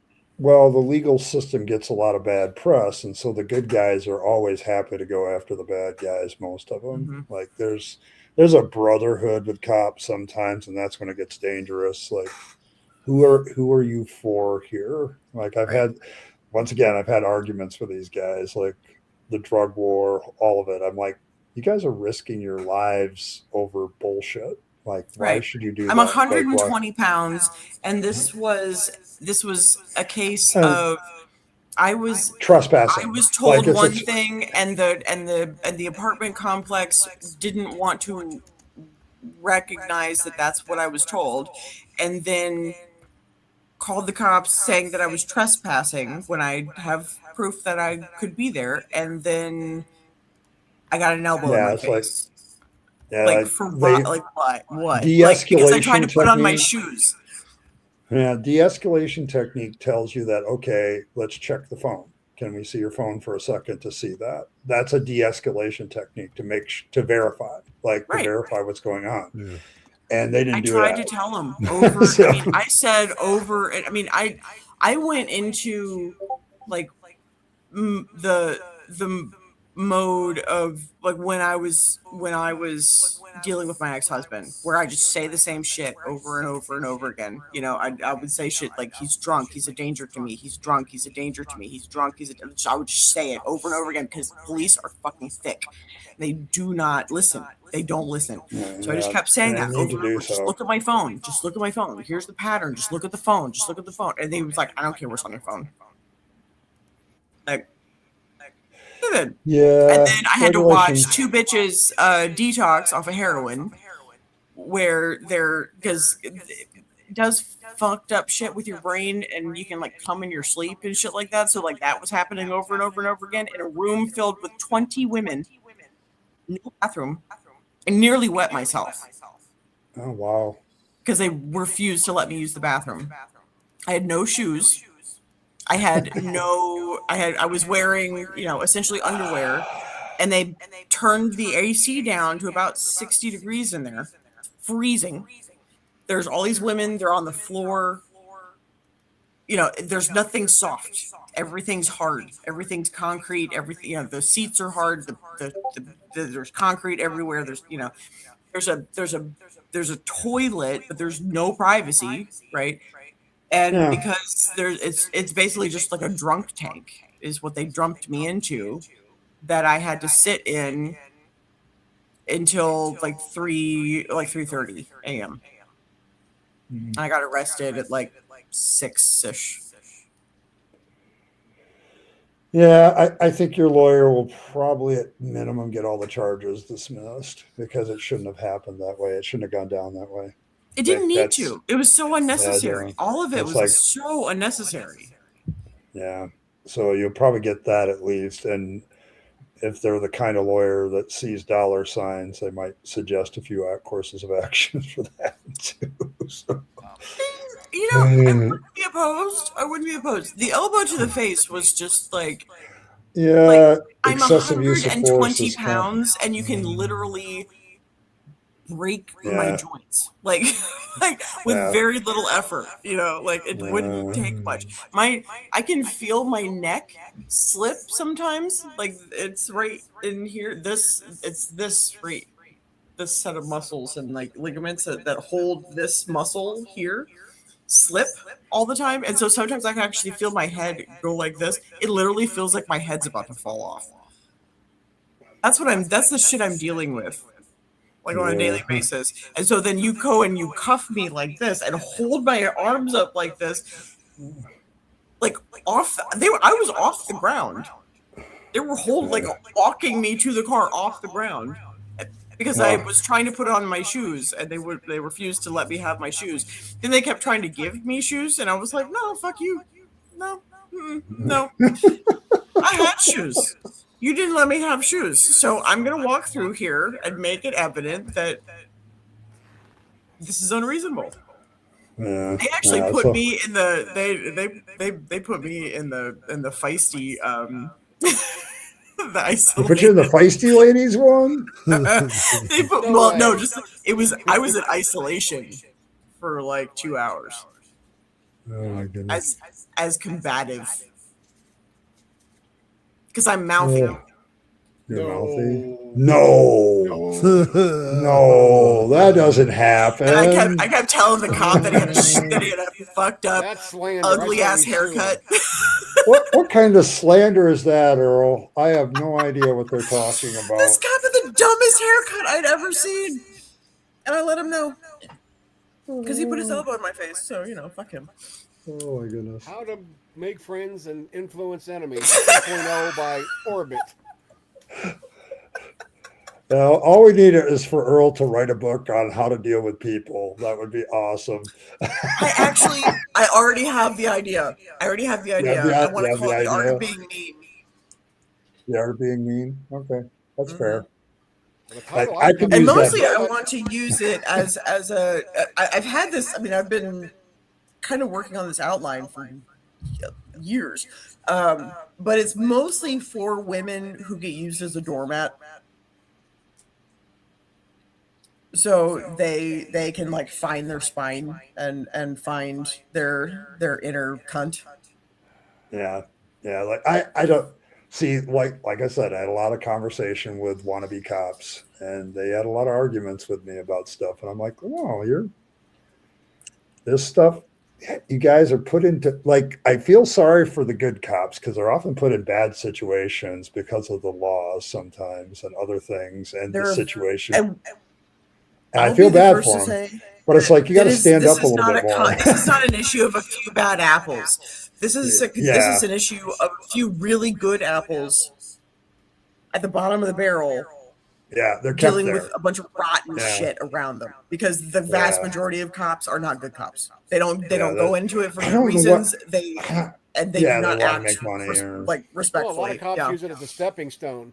They're become lawyers or something like that. Yeah, they're trying to become something else most of the time. Prosecutors, prosecutors, or they want to be a higher up on the echelon list, like a lieutenant or something, so they can, or a detective, so they don't have to deal with the bullshit as much. So, hey, Robert. A little bit delayed saying hello to Robert. What are we up to today? I don't know. Shenanigans of some sort. Like, we're always up to shenanigans as servants of Fangs. This is my official rabbit hole stream. Like, we go anywhere we want. Fuckery is always afoot. This is the Fluffle. Oh my goodness. There's fuckery afoot. Kent wants to know if you said sorry, Earl. Did I say Did you sorry? I did not say sorry. No. I did say I would be a good girl though. To get out of the combative tank. Okay. All right. They were this close to putting me in a straitjacket. Oh, and probably spit bag and everything. That's not fun if they put you in the chair. Yeah, I didn't want the spit bag. So, but the acoustics in there were really good. So I just started whistling like really creepy songs. Like I went full. I like leaned into the crazy bitch. I just leaned into it. Well, that's good. Like if you're gonna be a role, you got to. So I was doing like the Kill Bill, like I was doing like that whole thing. Like I leaned in hard to the crazy bitch. Cause I'm there, like might as well make the most of it. I was just entertaining myself, basically. Yeah, like you have to do that. Like I don't know. Yeah. I have my issues with the police, of course. So because I mean, whistling doesn't hurt anything, and I wasn't cussing anybody, and everybody else that I engaged with, I was completely respectful to, and was totally fine, and just the guy that put just the guy that put his elbow in my face. Yeah, I told him to fuck off. Yeah, it sounds like if the other cop was kind of like he didn't agree with what was going on, like he obviously did not agree with what he. Yeah, he's done. Like, he's seen that before. He was really uncomfortable.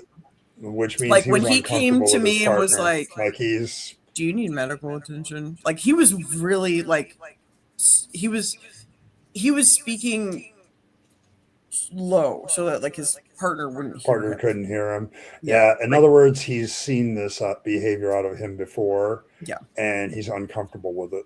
Yeah. And he needs to say something soon. It was very, very apparent to me that he was not on board with what was happening and the treatment that I was being subjected to.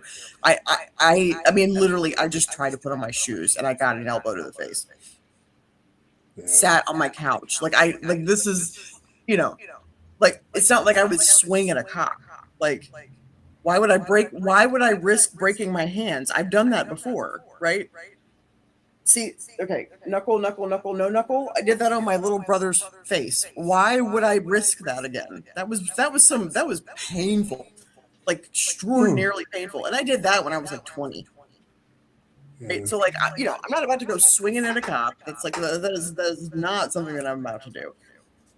But I risk breaking this is my life. This is what I use to make money. Like, why would I risk breaking my body? Yeah. Bullshit. That doesn't make sense. Kent, I'm going to tell you something. There's a lot of similar patterns of behavior between institutions and churches. Like institutions all have this cultic identity problem sometimes, especially ones that have the team uniform and all that crap too. So like it can be a problem. But yes, like cults and sects, they can be that way. Like you're onto something. Like I've told people that before. Like you can get these groups of people. Like I have a classmate that she was always a dispatcher for the police. So she's team cop no matter what. And I'm like, you can't do that. Like you can't do that. Choose a side before you hear any case. Yeah, you can't do that because if you get bad cops and you're too afraid to say anything because you got to be team cop all the time, then that just gives you a bad rep. Like you're just making it worse for yourself. Like it's like, no, you can't do that. But they have that mentality. Some of them, like it's us versus them. And it's like, no, that's not what this is supposed to be about. But so. Well, it's actually something that Lady Maud and I have gotten in fights about. I worry about her. I ain't gonna lie. She always picks the cop side, and I'm like, babe, you like, I know you know better. Like, Yeah, well, then she was going after Robin the other day too. I saw Mhm. that, Yeah. like because she's like, look at the military that's protecting you. Well, it doesn't mean I agree with everything the military is used for. Like, it's just Right. I can disagree with shit. Yeah. Abu Ghraib. I worry Anybody? about that. Abu Ghraib? Anybody? Like. Yeah. Like yeah, like, but I like yeah. worrying about. I worry about people who just look at authority figures and say Oh, they can yes, do a massa. whatever they're. Like, Yeah, no, like no, no. no. No, but yeah, it gets like that, Earl. Like you'll Mhm. run into people, and I don't know, like these people are the authorities, so we just need to do what they tell us. And I'm like, Yeah, absolutely not. said no founding father ever. Yeah, like Ever. no ever. Yeah. Like, all of those guys We are fought, like, we fought a revolution. yeah, because we don't want that guy to rule over us. Right. No Like, kings, bitches. okay, Like, thanks. yeah. It took us like 100 and some years to really catch up with all the implications of that, but Right, because now they're trying to do it all over again. It's like, guys, like, we did this already. We did this already, didn't we leave? Yeah. So it's like, Yeah. yeah, I don't know. So dumb. But yeah, it's just been, I don't know. I see Maud on a lot. Like, I know she streams quite a bit, so I just don't. I stop by every once in a while and just listen in. It's like, I think I would have disliked this stream. Just walk out. Oh. Yeah, Oh, but we, that's the art piece that got me into digital ground game. Oh yeah, I remember that one. Yeah, that that I know what I saw. I know what I saw. Yeah, yeah, that got me in trouble with a couple people too. It's yeah, like, that got me in trouble with a lot of people. No, I mean, I always try to see things how the court might see it if you actually went to trial. And I'm like, those are both sketchy, real sketchy. I think there's a good case to be made. So for this, so I'd say there's a great case to be made, for sure. Absolutely. Yeah, what Triple E just said was, yeah, the good utility, the feeling. Yeah. Your group is strong. You're cool. Yeah, like it's you have to watch that about any group like you're a part of. Like the atheist community. Oh yeah, we do it too. Like don't like that's people ask me like what's your criticism of the atheist? Oh, I have a list. Like how much time do you have? Ways. Yes. How much time do you have? I mean, the clusterfuck that you just dealt with, like. Yeah, well, like, have you heard the latest on that? I saw Micro Beverly's unhinged crash out. That was fucking funny. Yeah, he just did a video a couple of days ago apologizing to Kip Davis and all those guys, and I'm like, he mentioned you. He just said your name wrong, but. Yeah, he said my name wrong, but it's like the apology there, just so everybody knows, I have been getting emails from Michael Beverly since middle May. Yeah. And just unhinged crap. I've shared it with AJ, some of them. I'm like, is because they used to be like sort of kind of friends. I'm like, is Michael like this? Like, he feels unhinged right now. And she's like, yeah, I'm worried about him. Like, she's like, I was like, she's worried about it. He's looking like I mean, that video was. But it was. He looks like yelling at me when I got, He's been yelling. Every one of those emails is like, you don't know what strangulation is and all this other crap. And then he comes out in the video and one of the first things he says is, well, she didn't get the strangulation test. And you knew this shit the whole time while you're bitching at me. Right. And I got mad. I ain't gonna lie, I got mad. I like, dude, you knew that she didn't get the test. And I know the full crash out at the end was so funny. It was so pathetic. But he's done.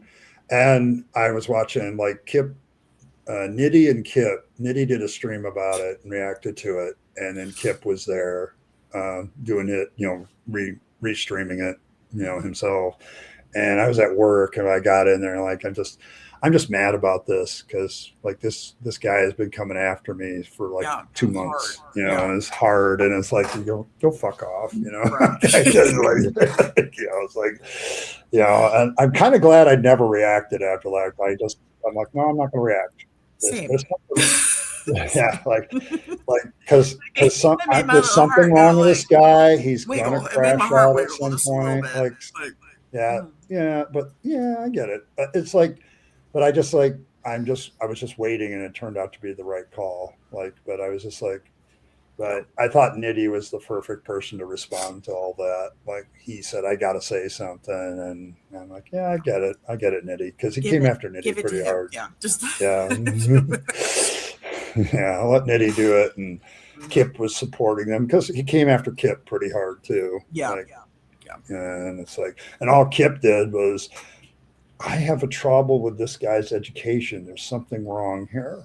Like he couldn't put his finger on it, but he's like, there's something wrong with this guy and what he claims to be teaching. Like that doesn't make any sense.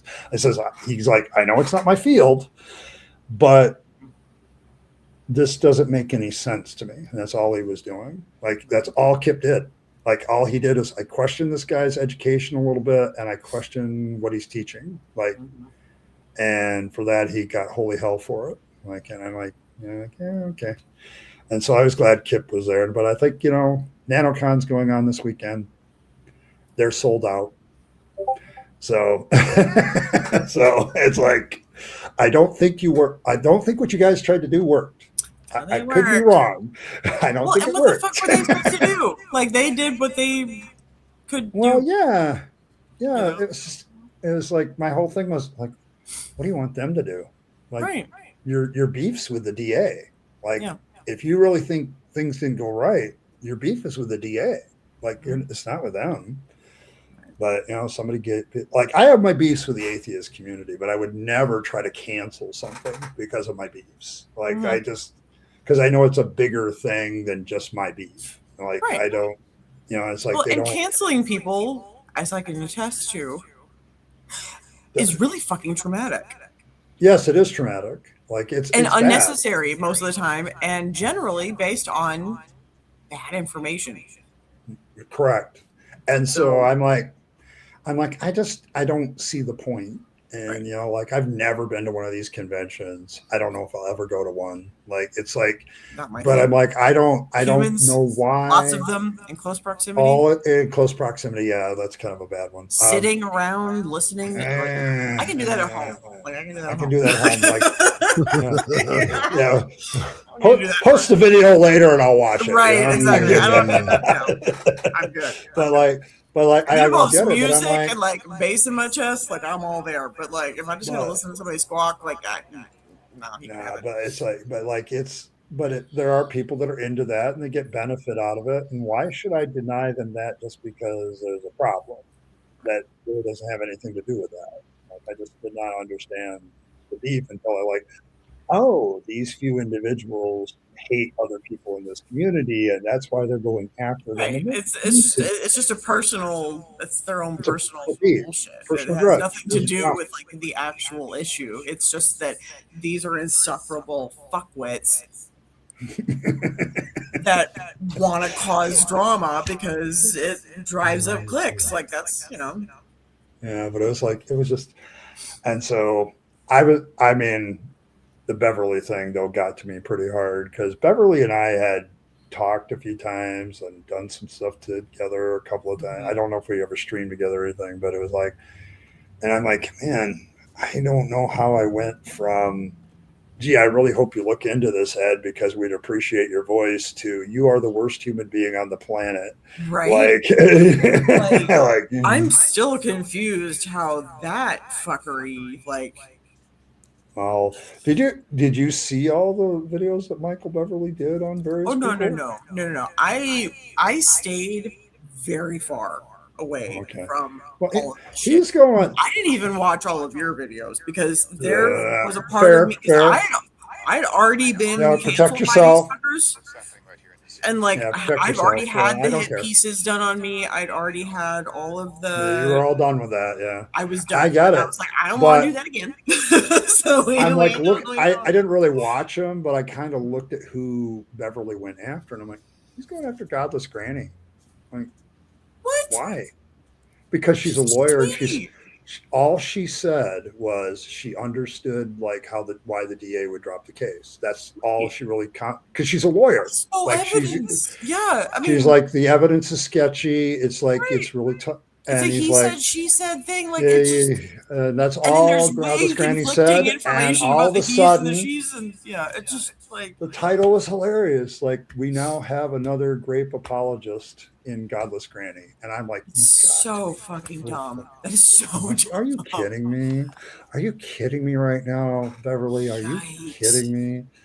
And And it it's turned like, out that he's I a sexual predator. So you know, there's that. Like, I talked with Michael Beverly many years ago when Trump first, when it was looking like Trump was going to win. Yeah. So this is several years ago, and I was like thinking about moving to Mexico.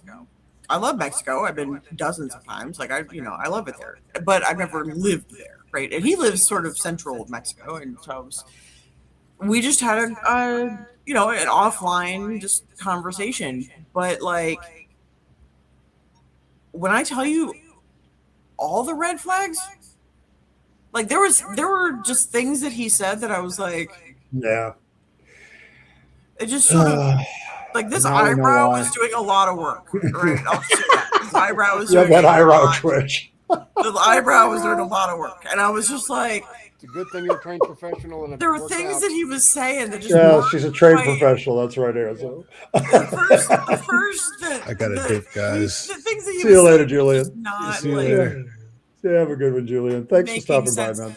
Like he was talking about getting this chickie pregnant, and now he's having a kid, but he's like an old man, and then she's like significantly younger than he is, and that just all on its own, considering my own history, was like like danger with Robinson, like so already I was like and just some of the things that he was saying about Mexico and like why he's there and some other things, and I don't remember all the very big details of the conversation, but I just remember being a little weirded out by it and then never talking to him ever again. Yeah, but he was. I don't know. Yeah, the full police report is like he's got an outstanding warrant somewhere, and that apparently he didn't even know about until you guys. I didn't know about that. Though, like. But why are you in Mexico, Mr. Beverly? Why are you in Mexico? Like, strokey beard moment.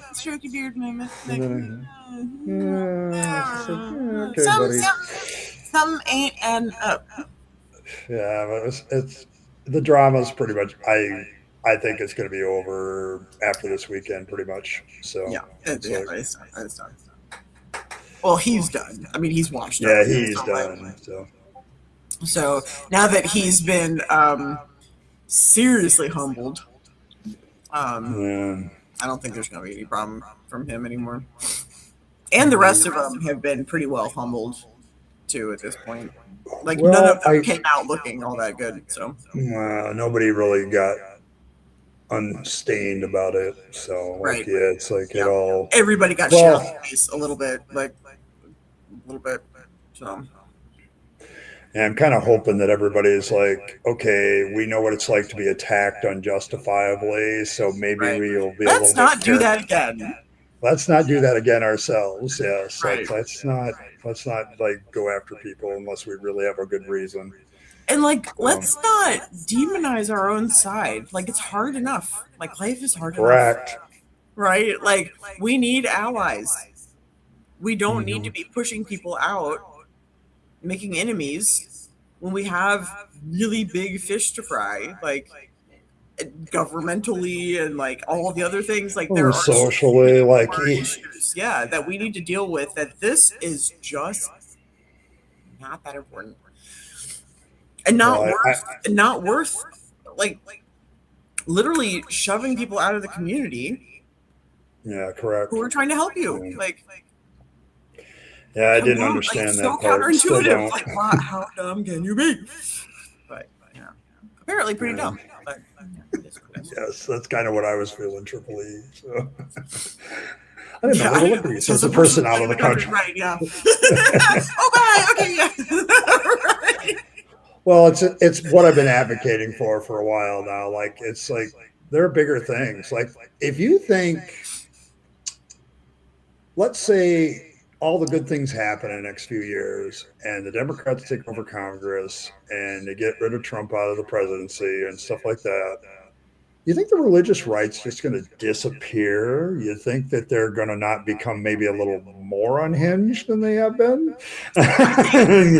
Because I've been hearing for years now that this is the death throes, right?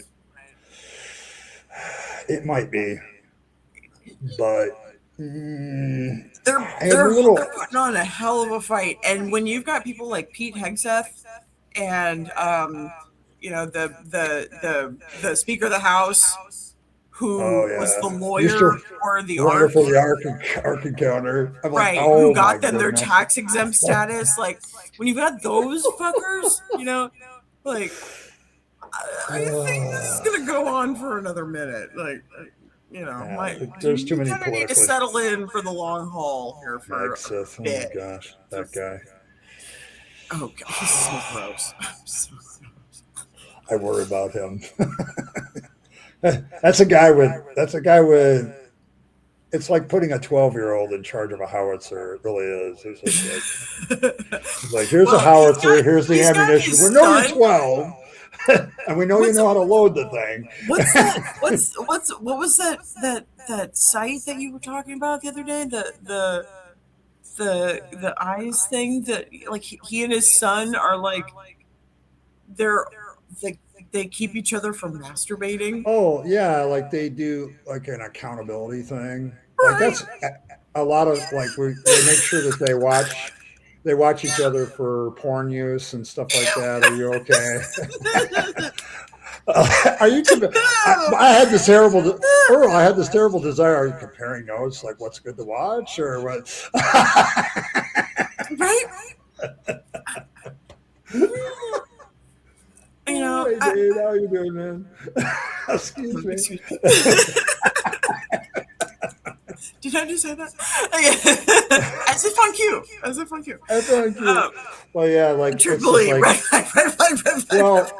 it went to this week too because part of those accountability groups for like Promise Keepers and all these men's groups that they have out there, that's part of the discussion. Like, are you having a problem with porn? What are you watching? Like, do you have a problem with somebody you work with? Like, are you trying to have an affair or things like that? Right. Like, you get some pretty private information.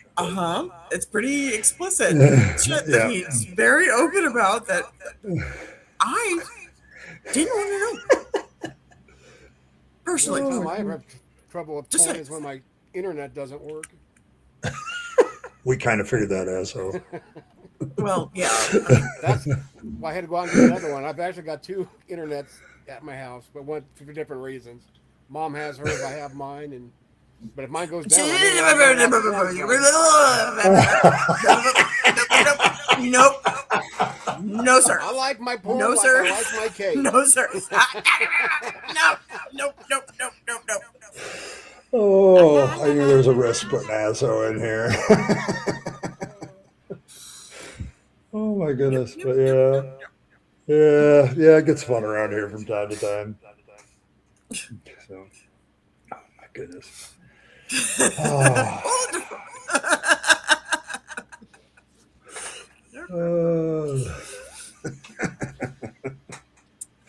Yeah, but yeah, there's accountability in Christianity for that stuff. And it's all because in the 90s, they all got afraid of the internet. Yep. They got very afraid of the internet. Oh, yeah, because there's people like me on it. They've learned how to weaponize it and to still be fully terrified of it at the same time. It boggles the mind. Quiet for a while, never mind. I'm Yeah. just, we're gonna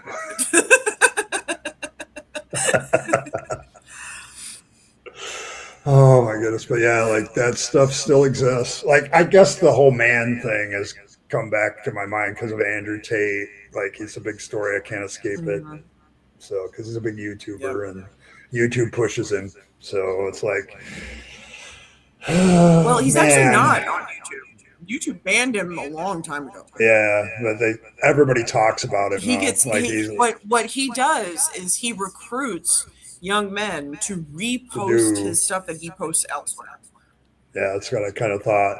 But So like he's he the doesn't figure. directly like he doesn't directly get money from YouTube. Like he's been fully deplatformed from YouTube for a very long time. But yeah, his followers just repost all of his Keep reposting his stuff. He's the central figure then, yeah. So I'm like, I don't get it. It wouldn't be so bad except there are Christian groups that also have the same view about things that he does. Like it's very similar. Well, now you got Andrew Wilson. Oh yeah, sure. So and he is still. It never I mean, ends. he has his own website, and but he's on lots of different debate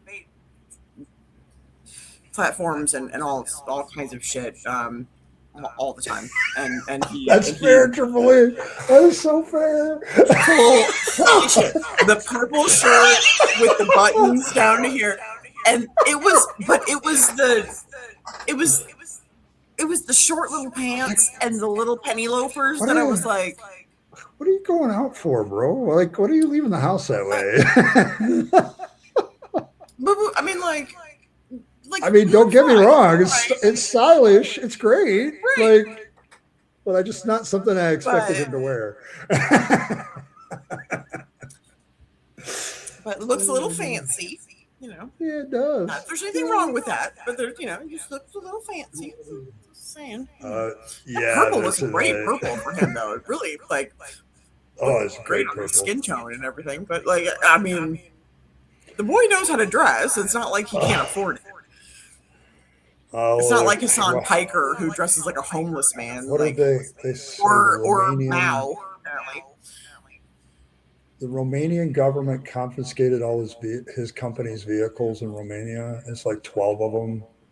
They're worth like 10 million together. Yeah. Yeah. Oh yeah, he's got the Maseratis and the Bugattis and the all the shit. But yeah, it was like, well, that's the thing, Vixen. There's a lot more of us. There keeps being more of us. I do have concerns about some of us. It's a good thing, but it's also got some issues too. So because they use their old voice. Oh, preacher voice? Mm-hmm. Yeah, like you need to really grasp what's going on here. Do I got that right? Am I still got it? I still You still got it. When you pull it, and you pull it out sometimes on Theists, and it actually makes my heart proud. Oh, it does because you are fighting fire with fire, and I appreciate that. Oh, but when these when they're talking to atheists like that, and I'm like, that's bold. That's bold. Like, because some of us do not respond well to that shit. Like, I grew up in a church that did not have that kind of cadence to their speaking at all. Like, Presbyterians are like Christian light, Yes. It's super. It's very quiet. There's no hand waving and gyrating or anything. Like, we stand, we sit, we stand, we sit. Like, and there are a couple of hymns. They wax poetic for 30 minutes, and then we bugger off. Right? Like, it's very it's super chill. Mm-hmm. And so the first time that I walked into a Baptist church, it was different, very different. I was scared because this was a fire and brimstone kind of Baptist church, and this was Mhm. with my friend Nicole, who did with the finger fucking and the whole thing. Like that Oh, was oh yeah, I the remember person. that story. The person, yeah, that whole story. But the person that ended up making me like officially like leave Christianity, and it was her church that did that because of all that fire and brimstone and it's like telling me I had the wrong Bible. Oh, Like, I didn't know that there was a wrong one. oh Like, yes. You this was got to before I even have knew the that there were like, I mean, opera. I'm 12, right? So Yeah, I but get like it. before I even knew that there were different like versions of the Bible, but I just had the one that I was initiated into the church with, that they gave me, as my little like, you're a good kid now. Probably the Here's wrong my, one. and I wore my little white dress and I did my little confirmation and all. I ate the little cookie and did the thing, and it was all good. Like this, it was a perfectly happy like little, it was blue. It was a nice shade. It was, and it felt very just like this is a Bible that just, but their Bibles had. This is the part that I really didn't understand. All of them had like student Bibles. Oh Or yeah. like the you have ones to have a that like study Bible. you've got the regular text on the one side, which is always it's the KVG, of course it is. I did not have the KVG. Of course it is. But they had the KVG, Yeah. and then on the other side it had this is what this means. Correct. And even in my 12-year-old brain, this is even me as a wee child looked at that shit and went, according to whom? Yes, exactly. What do you mean this is what this means? According to whom does this mean this? Right? Who is this person telling you that this is what this translates into? Mm. And when I say translate, I mean from the biblical, like, I'm 12 and I don't know what these words mean version into like, this is what the kids will now understand. Earl, the people you're talking to didn't know the difference from it either. No, they didn't know. No, they didn't. They didn't know. And that, I mean, they and also that's what was fucking with my head was that I was having some 18 or 19-year-old asshole telling me that I had the wrong Bible, and that this was the one that I was supposed to get because it told them what to think. And I knew then, at 12 that was fucked up. Like, there's all kinds of like reference Bibles and commentary Bibles, and it's like I always love the KJV people. I'm like, okay, which version of the KJV, the 1611 or the 1725? Yeah, and now that I'm an adult and have been in this community for long enough, like now I know that like there are so many which one? Varieties. And it screws with them. It screws with them every time. It was a Bible. Like I had no idea that there were different ones that said different shit. I had no idea. Yeah, I mean the KJV or the new KJV is nothing more than an update of the KJV. Yeah, people are saying, "Oh no, that's not true." No, it's the exact same thing. It's the same thing as like like you were saying, Ed, but it wasn't 1725, it's 1729. Not that or whatever. Pedantic. That's fine. You can be pedantic. I don't care because it just screws with them. Like they have no idea that the original KJV has been updated and edited several times to get rid of archaic language. Well, they don't realize that the KJV itself isn't a translation. It's an update of everything that preceded it. Like they just took other English Bibles and put it together. All these. Great. Yeah, this is one topic I can definitely talk about. I feel you, Earl, because I used to have those arguments all the time. I would walk into some other church. You don't preach from the KJV? Nope. And they're like, well, apparently the KJV is God's word. I said, then where's it? It's God's word. It's the Bible Jesus used. How dare you? How much you love the KJV. I respect the beauty of the KJV, but it's beautiful language. That, a 600-year-old it's certainly flowery today. There's a reason for that. Right. Yeah. I mean, once again, that's very pro-monarchy for some strange reason. So crazy, right?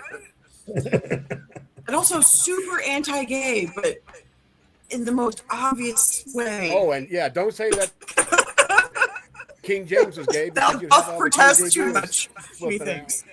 Just a bit. Yeah, but it's like pro-monarchy, weird, a little weird. But yeah, it's like they don't understand. Like I literally had one lady tell me, this Bible's good enough for Jesus. It's good enough for me." I'm like, "Oh my God." Yeah, because Jesus wrote the KJV. I've literally had that said to me. Have you seen the videos where the preachers would say that if you want to correct the Greek, or actually they're talking about the Septuagint, but if they want to correct the Hebrew, they use the KJV. If they want to, correct the Greek, they use the KJV. The KJV is unquestionable. Yeah, If it disagrees with the manuscripts, it's the manuscript's fault. The manuscript is wrong. I've heard people do that too. Yeah. Like the KJV is the final incarnation of the English Bible. Well, they precept that it's the standard by which all other Bibles are, judged, and it just doesn't work that way. God, you just had to start with KJV, didn't you? That's like birthday for me. Woohoo! Tangent every time. KJV, man. Oh, poor Azzo. Yeah. Feel sorry for him sometimes. Yeah, that gives me flashbacks of the crazy one. I forgot what her name was. You be nice. You be nice. Oh, I don't have to be nice. What you gonna do? Come hunt me down with Dog Man? I know where you live. Don't tempt me. I'll tell her where I live. She ain't gonna show up at my house. No, I posted my. Oh, you don't think so? Oh no, she won't. How do you think you know me? Got my I ain't going anywhere. Earl's not going anywhere. She'll send somebody else. Right. I ain't going up north. It's cold up there. Fuck that shit. You're safe because of weather. That's it. Yeah, it's 90 degrees out. It's really cold. It's 90 degrees here, but like. It's 72. I don't go north of the Mason Like Dixon. 80 or something here. I don't know. That'll keep you safe for a little while. Have I ever put on my makeup? No, I have not. I have. My face gets me in trouble so much. So much. I can't wait until I'm finally making enough money to get my Botox redone. I got Botox done from the time I was 23 until I was 30, because this here needs to shut the fuck up. Your eyebrows speak a lot. Yes. So much. Christ on a cracker. Like, it's just like, shut. I want to believe you, Earl. I want to believe you, Earl, but your brow is telling me a completely different story. Well, when I got this done, I told her that I wanted it to look like a crazy bitch. That. Like somebody like just chewed a little piece of twine and just went. You can just pull it. Yeah, there you go. That's beautiful. She did so good.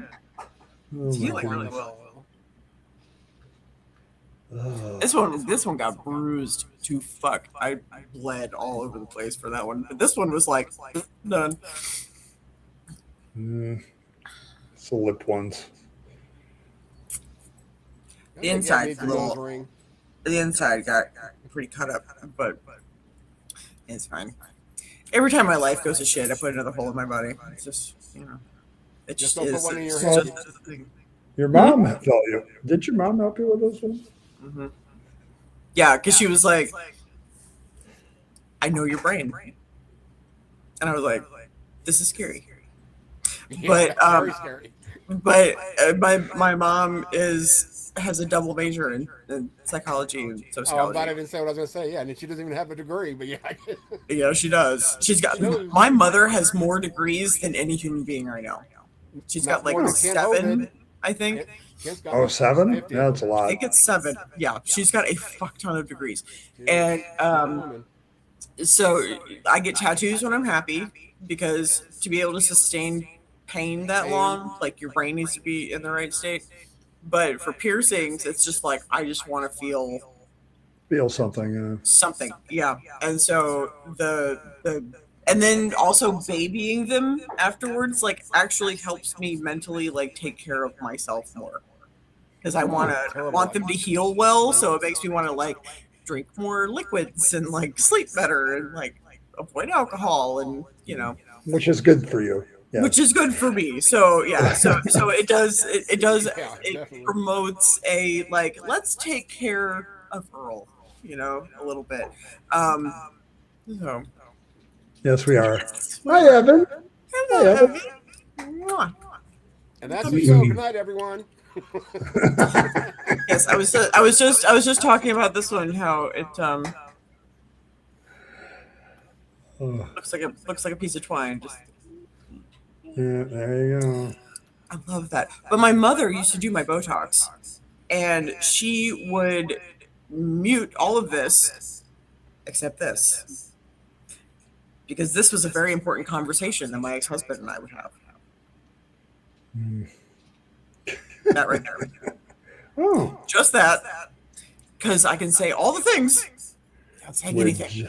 Without saying. Yeah, yes, the now extra epic eyebrow. There you go. Evan's right. And then the lip was just because I thought it was pretty. I liked the Medusa and how it lined up. It's really thick. Piece of You did jewelry. use kosher metal, didn't you? Kosher metal. I may have to look up and see if that's a thing. Probably is. Yeah, I didn't think there'd be kosher wood. There was. Heard they said that Kosher wood. wood. Speaking of Evan, hey Evan. Oh yeah, no, I don't want to go back to that.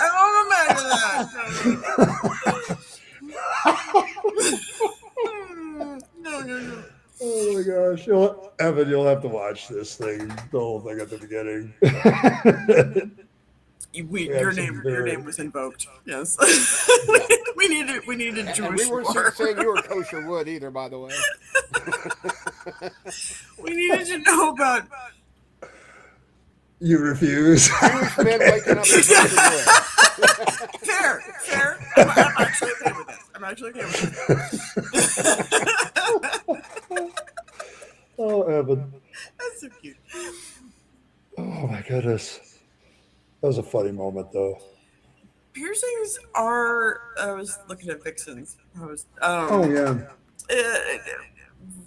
Piercings, depending on where they're at, and if they get bumped real bad, I actually use a very special pillow.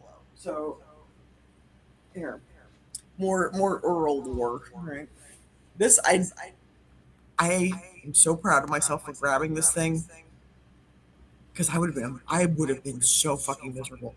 But so it's a pillow with a hole in it. Right? You do have a pecker. The rumors are here true. goes in the hole. So you don't put any pressure on. On your ear. Yeah. Because I mean, these Yeah, are all piercings old. would be, yeah. These are all of these are very old. But certain ones, like the one in my conch here, this one that's inside right there, the little diamonds Okay. in there, and then helixes, these ones up here are notorious for being grumpy, but if you put too much pressure on them, you can get sores. You can actually get like fungal infections, because our ears have a lot of little nooks and crannies and things, and we're not great about cleaning all that stuff. I mean, I am, because I have to be, but if you're not fastidious about it, then it can become problematic. And so if your shit gets smushed too much, then things won't heal well. Also, there was lots of piercers used to pierce with stainless steel back in the day. Stainless steel turns out ain't all that great for body modification. Titanium is what you have to get pierced with, and to keep healthy. Once things are healed, you can switch to stainless steel and switch to cheaper metals if you want. But to get pierced, you have to do titanium, because it's completely inert. It's a little more expensive, but it's worth it. If You I ever probably get one, I'll let you more know. on your left side. That you probably sleep more on your left side. So I know I do. I almost predominantly, especially because I used to sleep on a couch. So I would almost always sleep on this side. So I had to buy that pillow because I kept getting these, just like a funky little like spot on the back of my ear that was just always kind of stayed sore. It was because it was folding and pinching right there, and so there wasn't enough oxygen going around, and so it was getting a little like fungal infection. And so I bought that pillow and never had a problem with it since then. But the trick to piercings, I use a strictly hands-off method. I do not use saline ever. I don't use any of those saline washes or any of that kind of shit. I just literally dunk my face in the hottest water that I can stand and just let the water run over whatever piercing area that I've got currently going on, and let it run. I mean, sometimes it takes, 5-10 minutes, but just let it just run through all of that, and any of the little crusties or anything like that, I just let them fall off, and then I don't touch it. I don't fuck with it. Don't put anything on them. You stay away from alcohol. You stay away from tea tree oil. You stay away from saline. Saline just dries out my skin. I already have really problematic skin as it is, so just plain water, and then I just wash my face when I wash my face normally, and just real gentle around whatever areas, but then just do a lot of rinsing after that, so you don't get any soap buildup around anything. Just really simple wash. I just use Dove. I don't even use antibacterial anything, because your natural body flora is supposed to just do its thing, and it'll heal it better than any antibacterial can. And you can end up with like secondary infections and other things if you use stuff that's too strong. It's better to just let your skin be chill. Like this is the first time I've worn makeup all week, just to keep things clean and so that I don't have to rub stuff too much. Yeah, strictly hands off. And for mouth piercings, just keeping like I cleaned my own teeth before I got it done, and floss and all that kind of stuff, just to lower the bacteria count in your mouth, and then use a mouthwash specifically for mouth sores. So something with a little bit of peroxide. Do that once a day, and otherwise every time you eat, just do a little water, swish, swish, swish, and then just let the little crusties fall off, and you're good. Because you have what's called lymph that your body naturally purges from piercings. It's just a clear, sometimes slightly yellow, little goopy stuff, but it's just little cells, just little dead cells that are just sort of like, it's because the piercings heal from the inside out. So the outside area is always it's always pushing stuff out, because it's a foreign body, right? So your body is trying to push out the foreign body that is still there, but as it heals around that foreign body. And you also don't turn anything, you don't touch anything. That's the thing. Nothing, you don't touch anything, because our hands are fucking gross.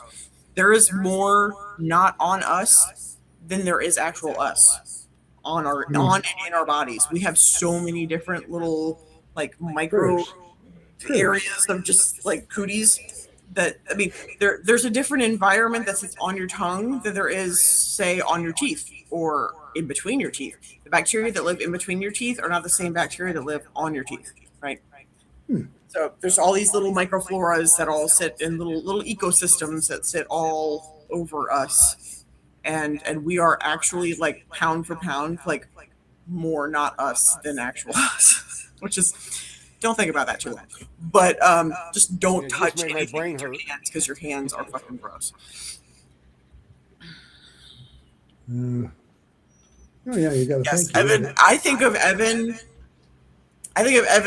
every time that I double disinfect, every time that I watch my new boss wash his hands before every single patient, and just I wore a mask all this week just to protect myself from other people's funks, to keep my piercing healthy. Like, I normally don't do that, but I mean, I wear them in front of a patient, but I normally don't wear it like all day, but I just wore it just to, because Yeah, or fuzzies. I love Evan very much. Yeah, Evan's good people, despite the fact that they call me out for shaking my head at their puns. I mean, Oh my goodness. Oh. No, Evan's good people. Good people. Evan is amazing people.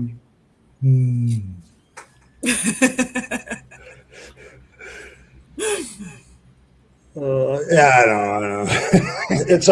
It's our friendship, Evan. He's It's a priest like of puns.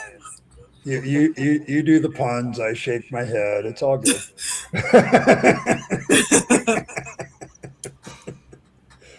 It's the relationship. That's what it is. That's what it's boiled down to now.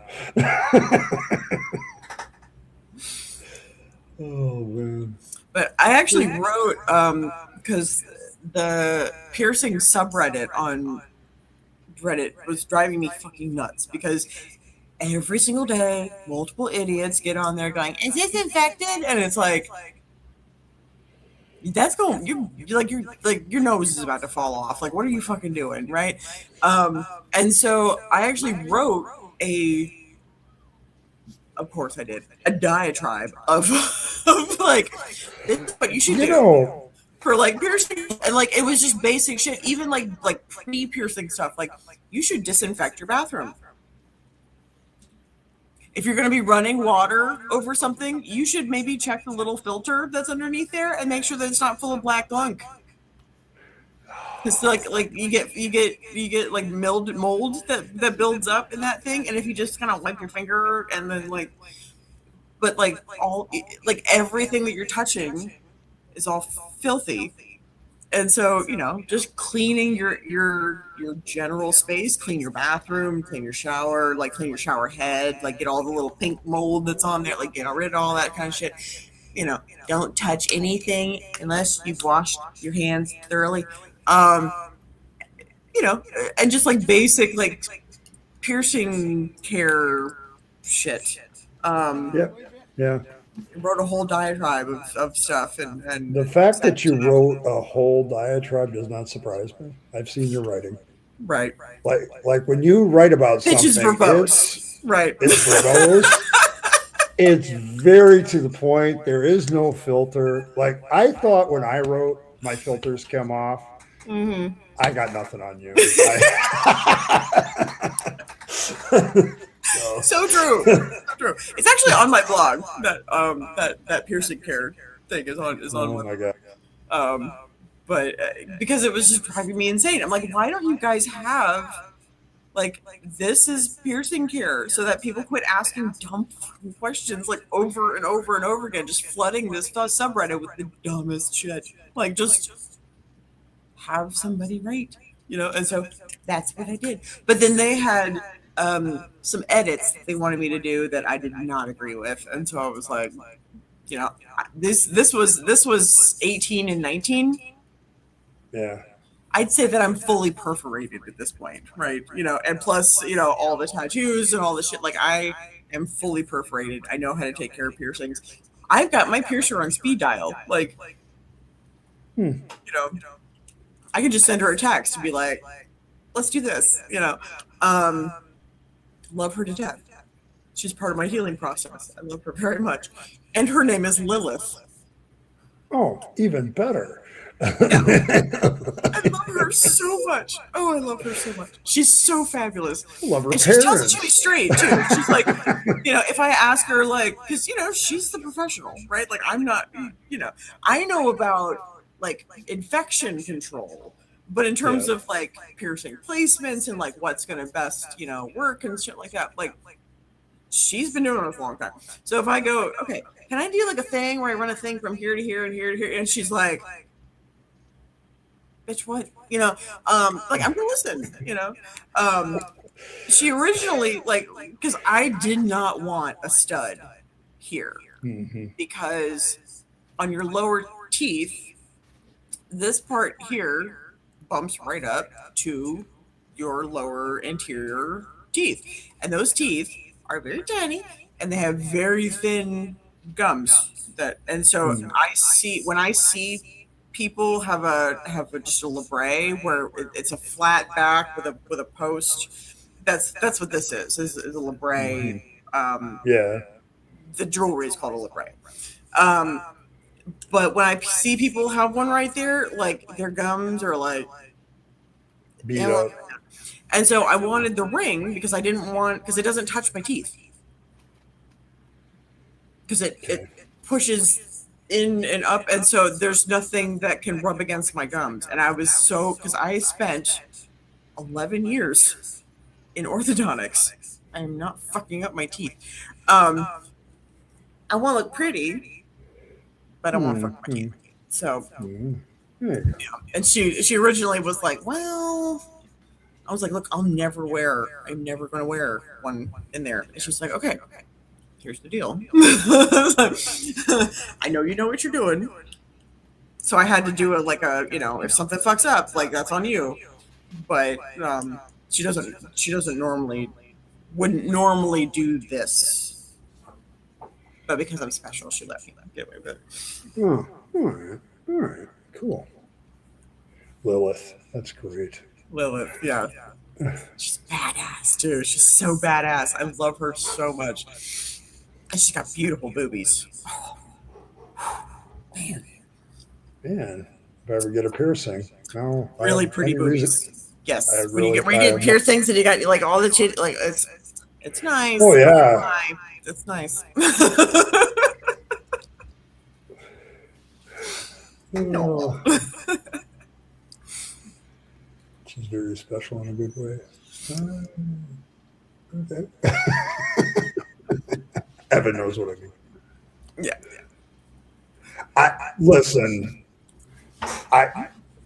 as a guy who gets work in his face all the time, like when I get my teeth clean, like there has to be something else that you're concentrating on when you're one of my most vivid memories, right? So I had all the braces, right? This tooth right here was behind my nose. Oh, yeah. They'd surgically go and pull it down, but it came too far forward.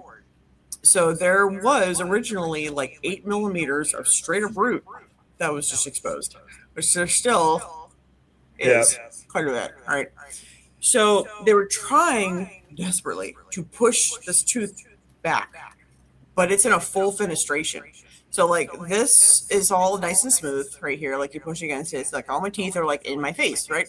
This one here, you go and it goes thunk because it's sitting outside. It's fully outside of my face, right? Like it's not in my bone. It's just sort of floating like halfway in space. So we're using this wild contraption to try to push this tooth back that ended up not working.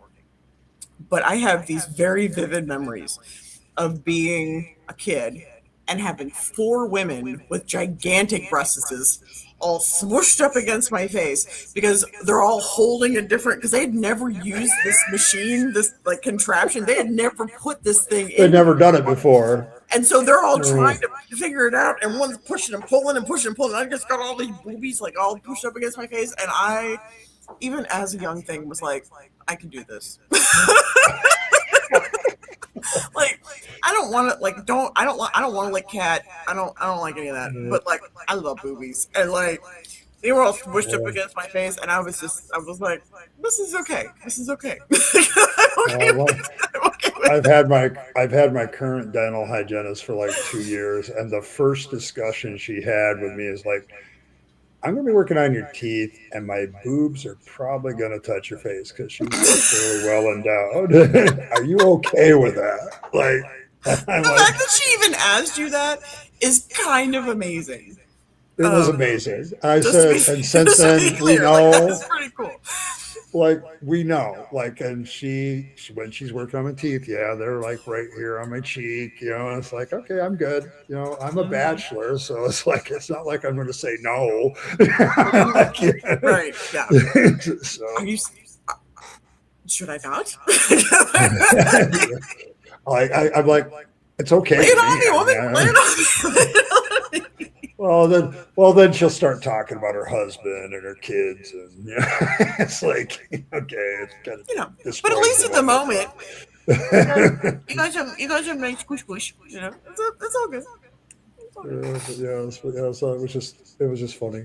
I've never had that problem because I have a torso that's like 80 miles long, and so like.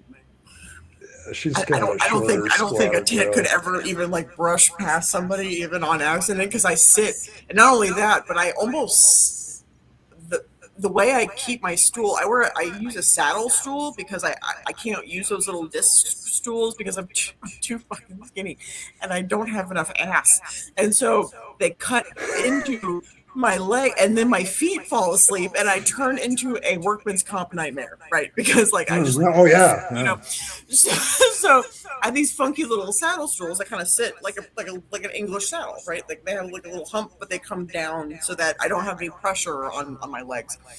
But I sit super high so that I'm almost standing. But then I've got this super long torso, so like it's so funny. Sometimes, like I rolled in because I have my own chair, because a lot of offices don't have they have shit chairs, and so I'm like, I ain't doing this. So I have my own chair, and I roll this thing in. I've had doctors look at it and go, absolutely not, because they're men, and there's a hump, because it's a saddle, So and mine just happens to be very high. Oh, it's a little intimidating. That's what they're objecting to. Because I'm a bony bitch, right? And I'm angular, and like I got a bony ass, and it's just like it just fits better for me that way. But they look at it and they're just like, no.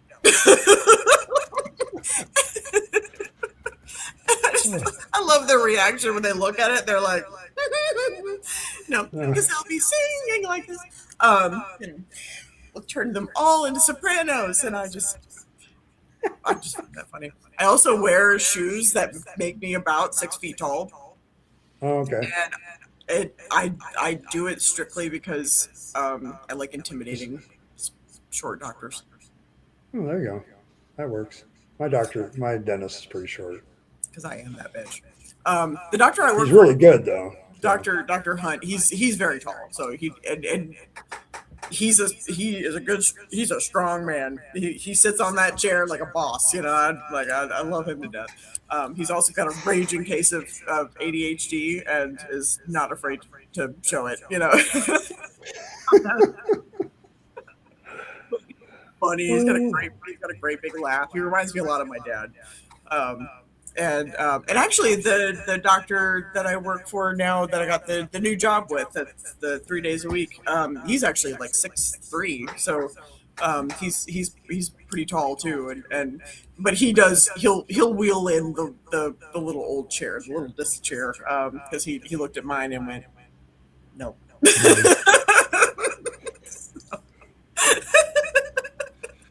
That's fine, to each their own. Oh,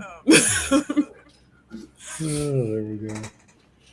Oh, man. Oh, see, I have entertaining friends, if nothing else.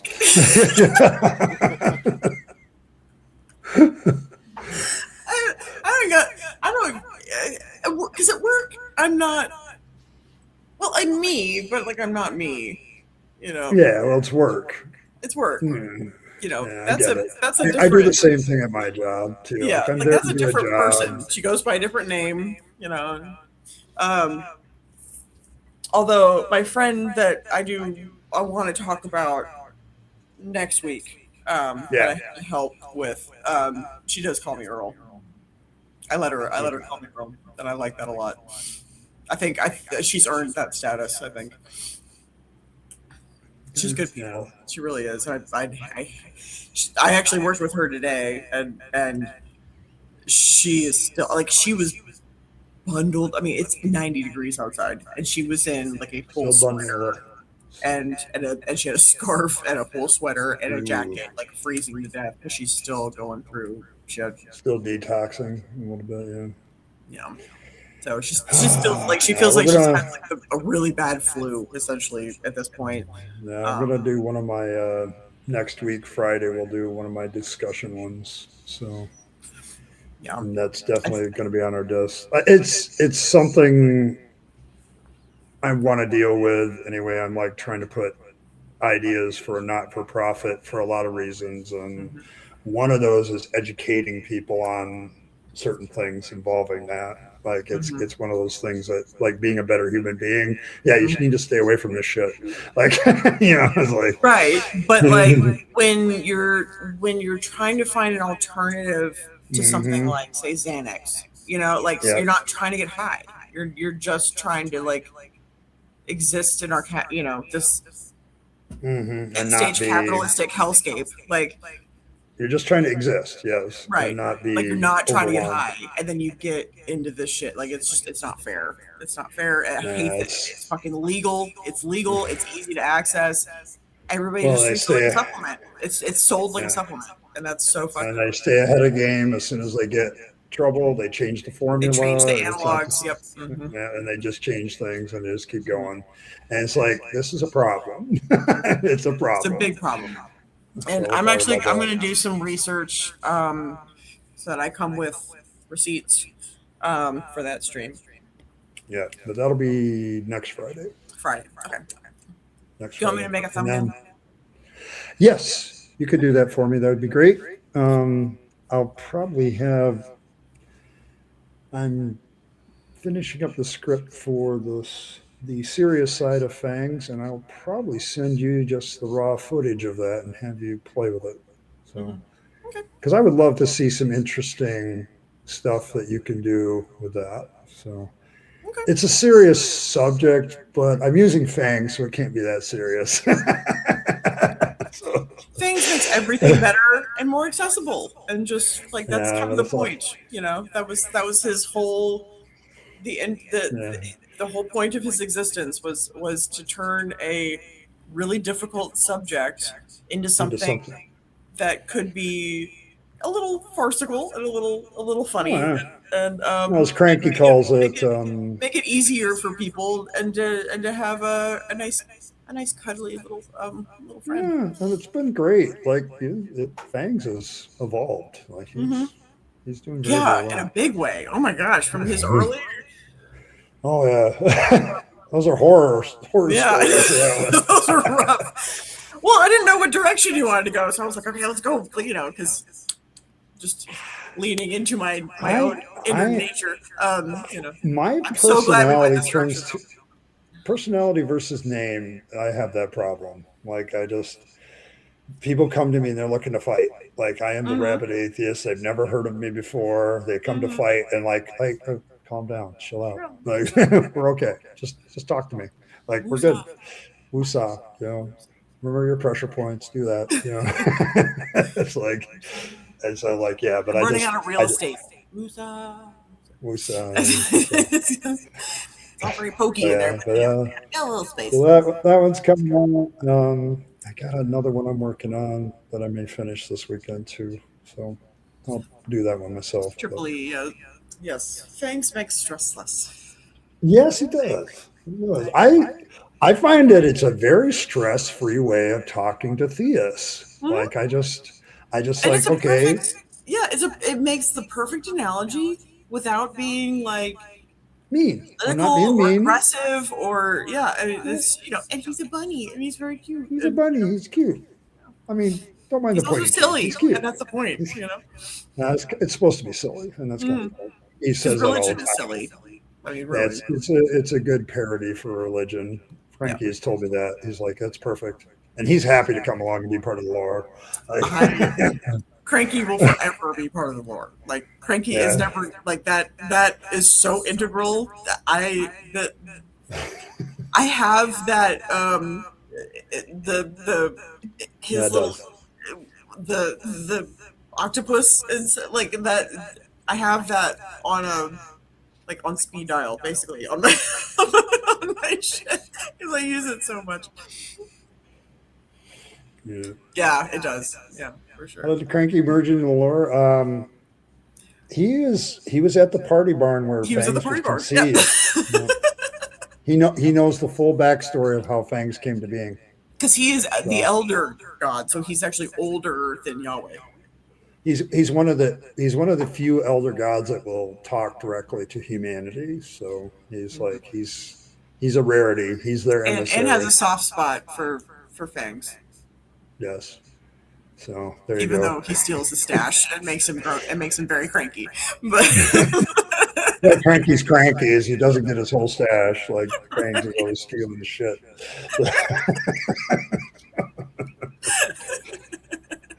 I made Cranky part of the lore a long time ago. He was, like, part of the original, yeah. He's like an OG part of the lore. I wanted to ask you, because I want to publish that first chapter on my blog, and I wanted to ask you if that was okay. I think so. I think the first chapter is fair game. I'm going back and I'm reading that book you recommended, and I noticed something. There's not a lot of actual stories in that thing, and they're not actually very long. No. And so I'm trying to figure out if I can do like 6 stories that are very short, to the point. Yeah. And that's originally, that when we talked, that's originally what I wanted, was just something like, I think it might work because short, this is tight, sweet, and just, like a little fairy tale, but like little, and just funny and silly, and like a teeny little short story that something that didn't connect with anything, that didn't have like it doesn't have to, that didn't have to connect at all. It was just its own independent. My idea was like something that you could literally open up to any page and sit, and if you were sitting taking a pee or whatever, and just like a quick little read, and then put it away, and just have a giggle, and then we can do that. I'll work on it. But not as much pressure. I didn't have a vision of like a whole. Well, I'm putting my pressure of writing my book into my other book, so that one's got a. I have a big motivation for that one because right now I don't talk to my family very much about religion because a lot of them are religious, and my thoughts are maybe I can leave a book behind me that my grandkids can read and know why I am the way I am without getting it all from their parents, Right. Get it twisted. So that's kind of, and I think it'll be publishable too. I think because I want to make it very relatable. So I guess the next one idea. Of course, I got the whole inspired philosophy gospels thing going on, and that got me thinking about other things like, Ed, you could actually go get this PhD thing maybe someday. Like you could do that. Because my therapist was mentioning that last week. She's like, Ed, you don't need financial backing for a PhD. You just need a grant. Like you just have to find the right subject and the right people are willing to pay for it. So like, cool. So, I'll never go back to school. School was not made for me. I don't know.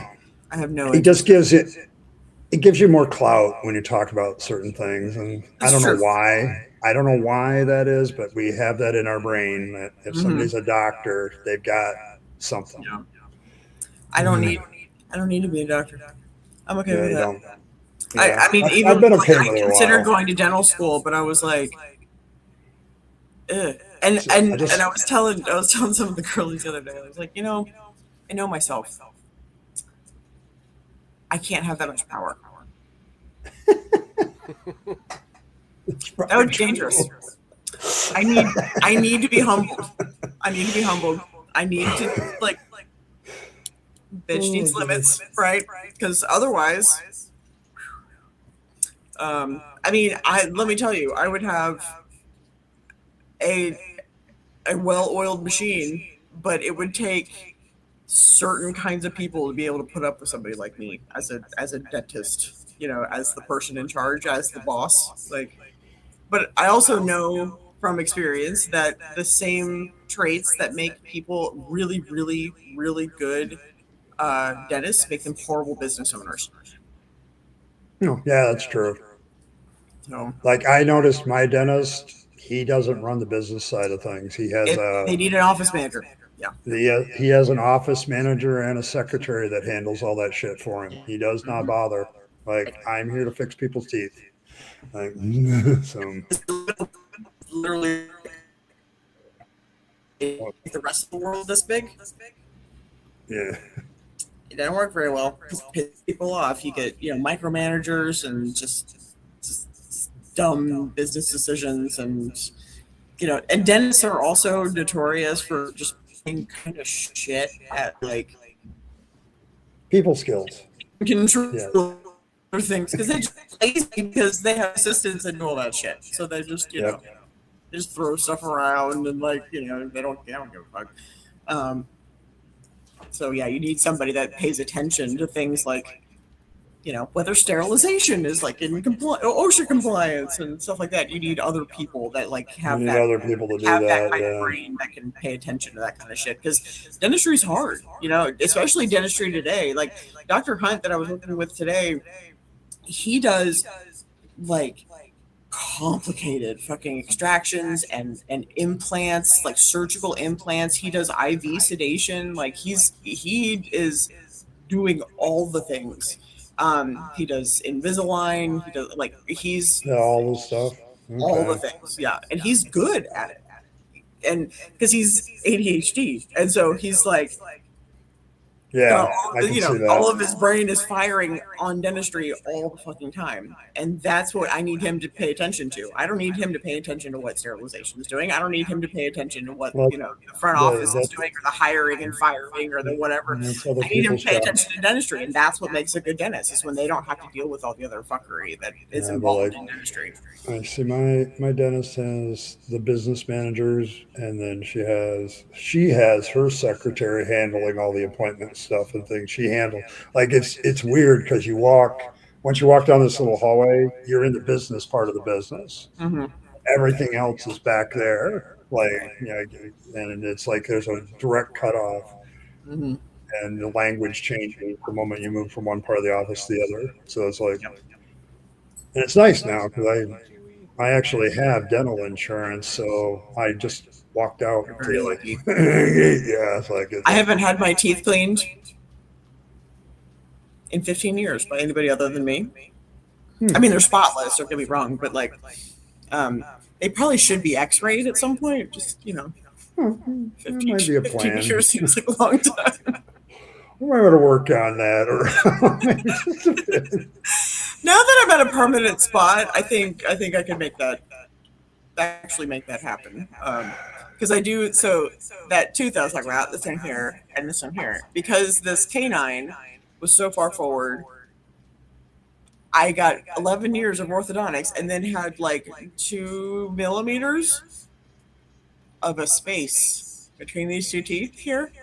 Mm-hmm. So my dad, being a dentist, filled in that space with just some composite material just to fill the gap, make it look a little bit normal. But he replaced it around the time I got married, but then it hasn't been replaced since.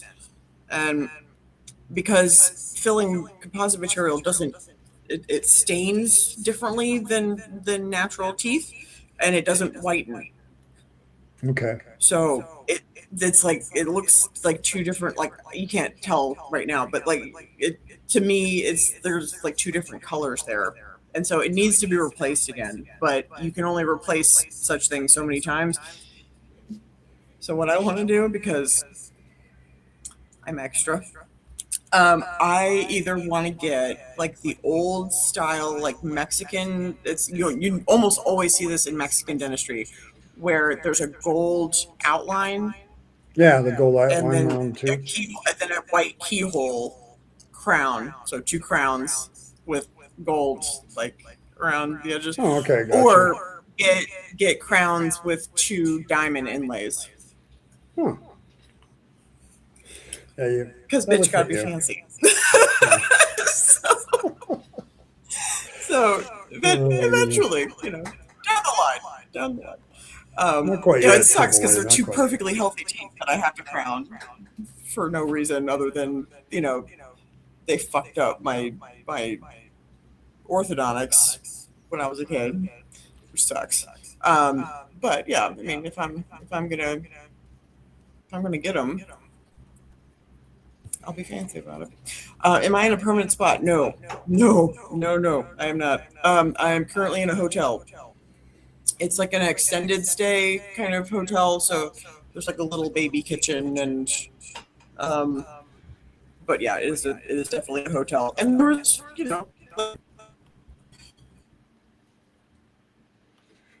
Losing Earl here. Uh-oh. What are you doing, baby boy? What?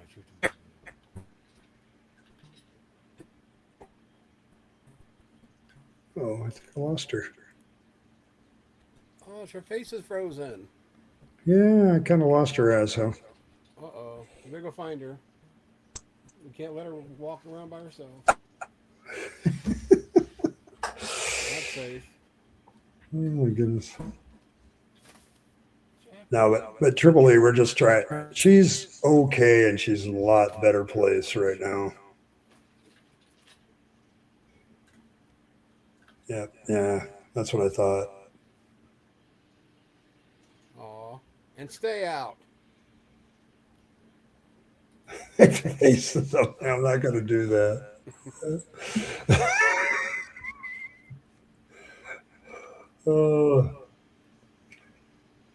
Yeah, she also has a pretty good permanent job. 4 days, 4 days. She has to rest her hands every once in a while. So she's doing all right. It's just we're trying to get her a permanent place and raise the money so she can get her hands fixed. So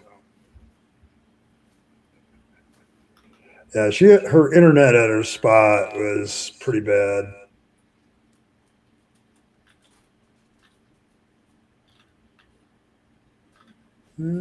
She may not come back. She may have lost it for good. It'll be okay. I hope she didn't beat anybody up. Allegedly. No, I don't think so. Asshole, you never know. You never know. Oh, good. Okay. Oh man, God, this kitten's like a psycho. You have a they're psycho demons, kitten? I know where one's at right now, and I think it's Legion. Oh, this cat. Oh my goodness. Oh crap. All right. See you later, Evan. I think I'm going to close out the stream because I think I lost Earl permanently. So I will call it a day. And I got to get something to eat anyway. So I do too, I think. So all right. Well, I'll take out asshole there. He doesn't mind. And say goodbye, everybody. Thanks for stopping by. Appreciate all of you. I just wanted to let everybody see how Earl was doing. Let's talk about whatever thing you wanted to talk about. So thanks, everybody. Appreciate all of you. Want to give a shout out to Wolf a couple of times. I want to thank Fred, Asshole, Ron from Indian Lake, and Martin. Thank you all so very much. Appreciate you supporting the channel. Very, very, very well. Thank you. And as always, may Fangs nibble on all of your arts. May he draw himself closer to you with his sharp, pointy teeth. And may he purify all of your vegetables this gardening season with those same pointy teeth. If you need a warm fuzzy, all you need is the godlet Fangs. Look into those lovely eyes. And so there you go. That's all you need. And you'll have all the warm fuzzies you need. Make sure if you do your religious ritual, put that circumcised carrot on your stash. And maybe Fangs will take the carrot instead of the stash. Results vary. And, always check the legal realities of your state. Fangs is not afraid to use those. And not at all. Yeah, I kind of figured. So I'm going to close out the stream, Earl, and we'll call it good. It was a great one, though. Thank you for stopping by. Man. Also, beware the lies and vibes of the apologists and watch out for those pre-sup apologisms. They're everywhere. So thank you, everybody. As always, folks, live your best life. You only get one go around, and then it's over. So make sure you're taking all your time, money, opportunities, and giving them yourself people you love and care for, and to make this a better world. You'll be happier if you do. And don't waste them on the trappings of religion and faith, because that's a dead end. I do want to remind you right before I sign off, there is a GoFundMe in the description for Earl. So I want to keep our lovely artists continuing and going and getting into a better place stably and health-wise. So if you can help us out with that, we'd appreciate it. And as always, folks, thanks for stopping by. I'll catch you all again Monday, although you might see me around from place to place on the weekend. So I'll see you then.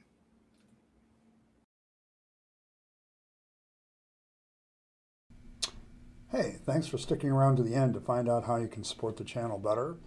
Of course, there's always the normal notions of just hitting that like button, subscribe to the channel, hit your notification bell, and share the video with your friends and family that you think would be interested. That's always very appreciated.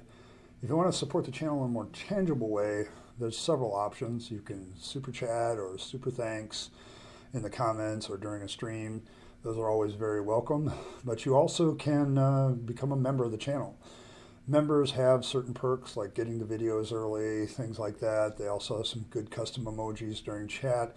So all of these things are good benefits to members, but they also support this channel and its work to continue to normalize atheism and deconversion, for which I'm very appreciative. It keeps me going, and it keeps me as a content creator being able to do more and more as a content creator. So if you choose those methods of support, thank you very much. And I appreciate you once again for staying to the end and listening to other ways that you can support the channel. Appreciate it.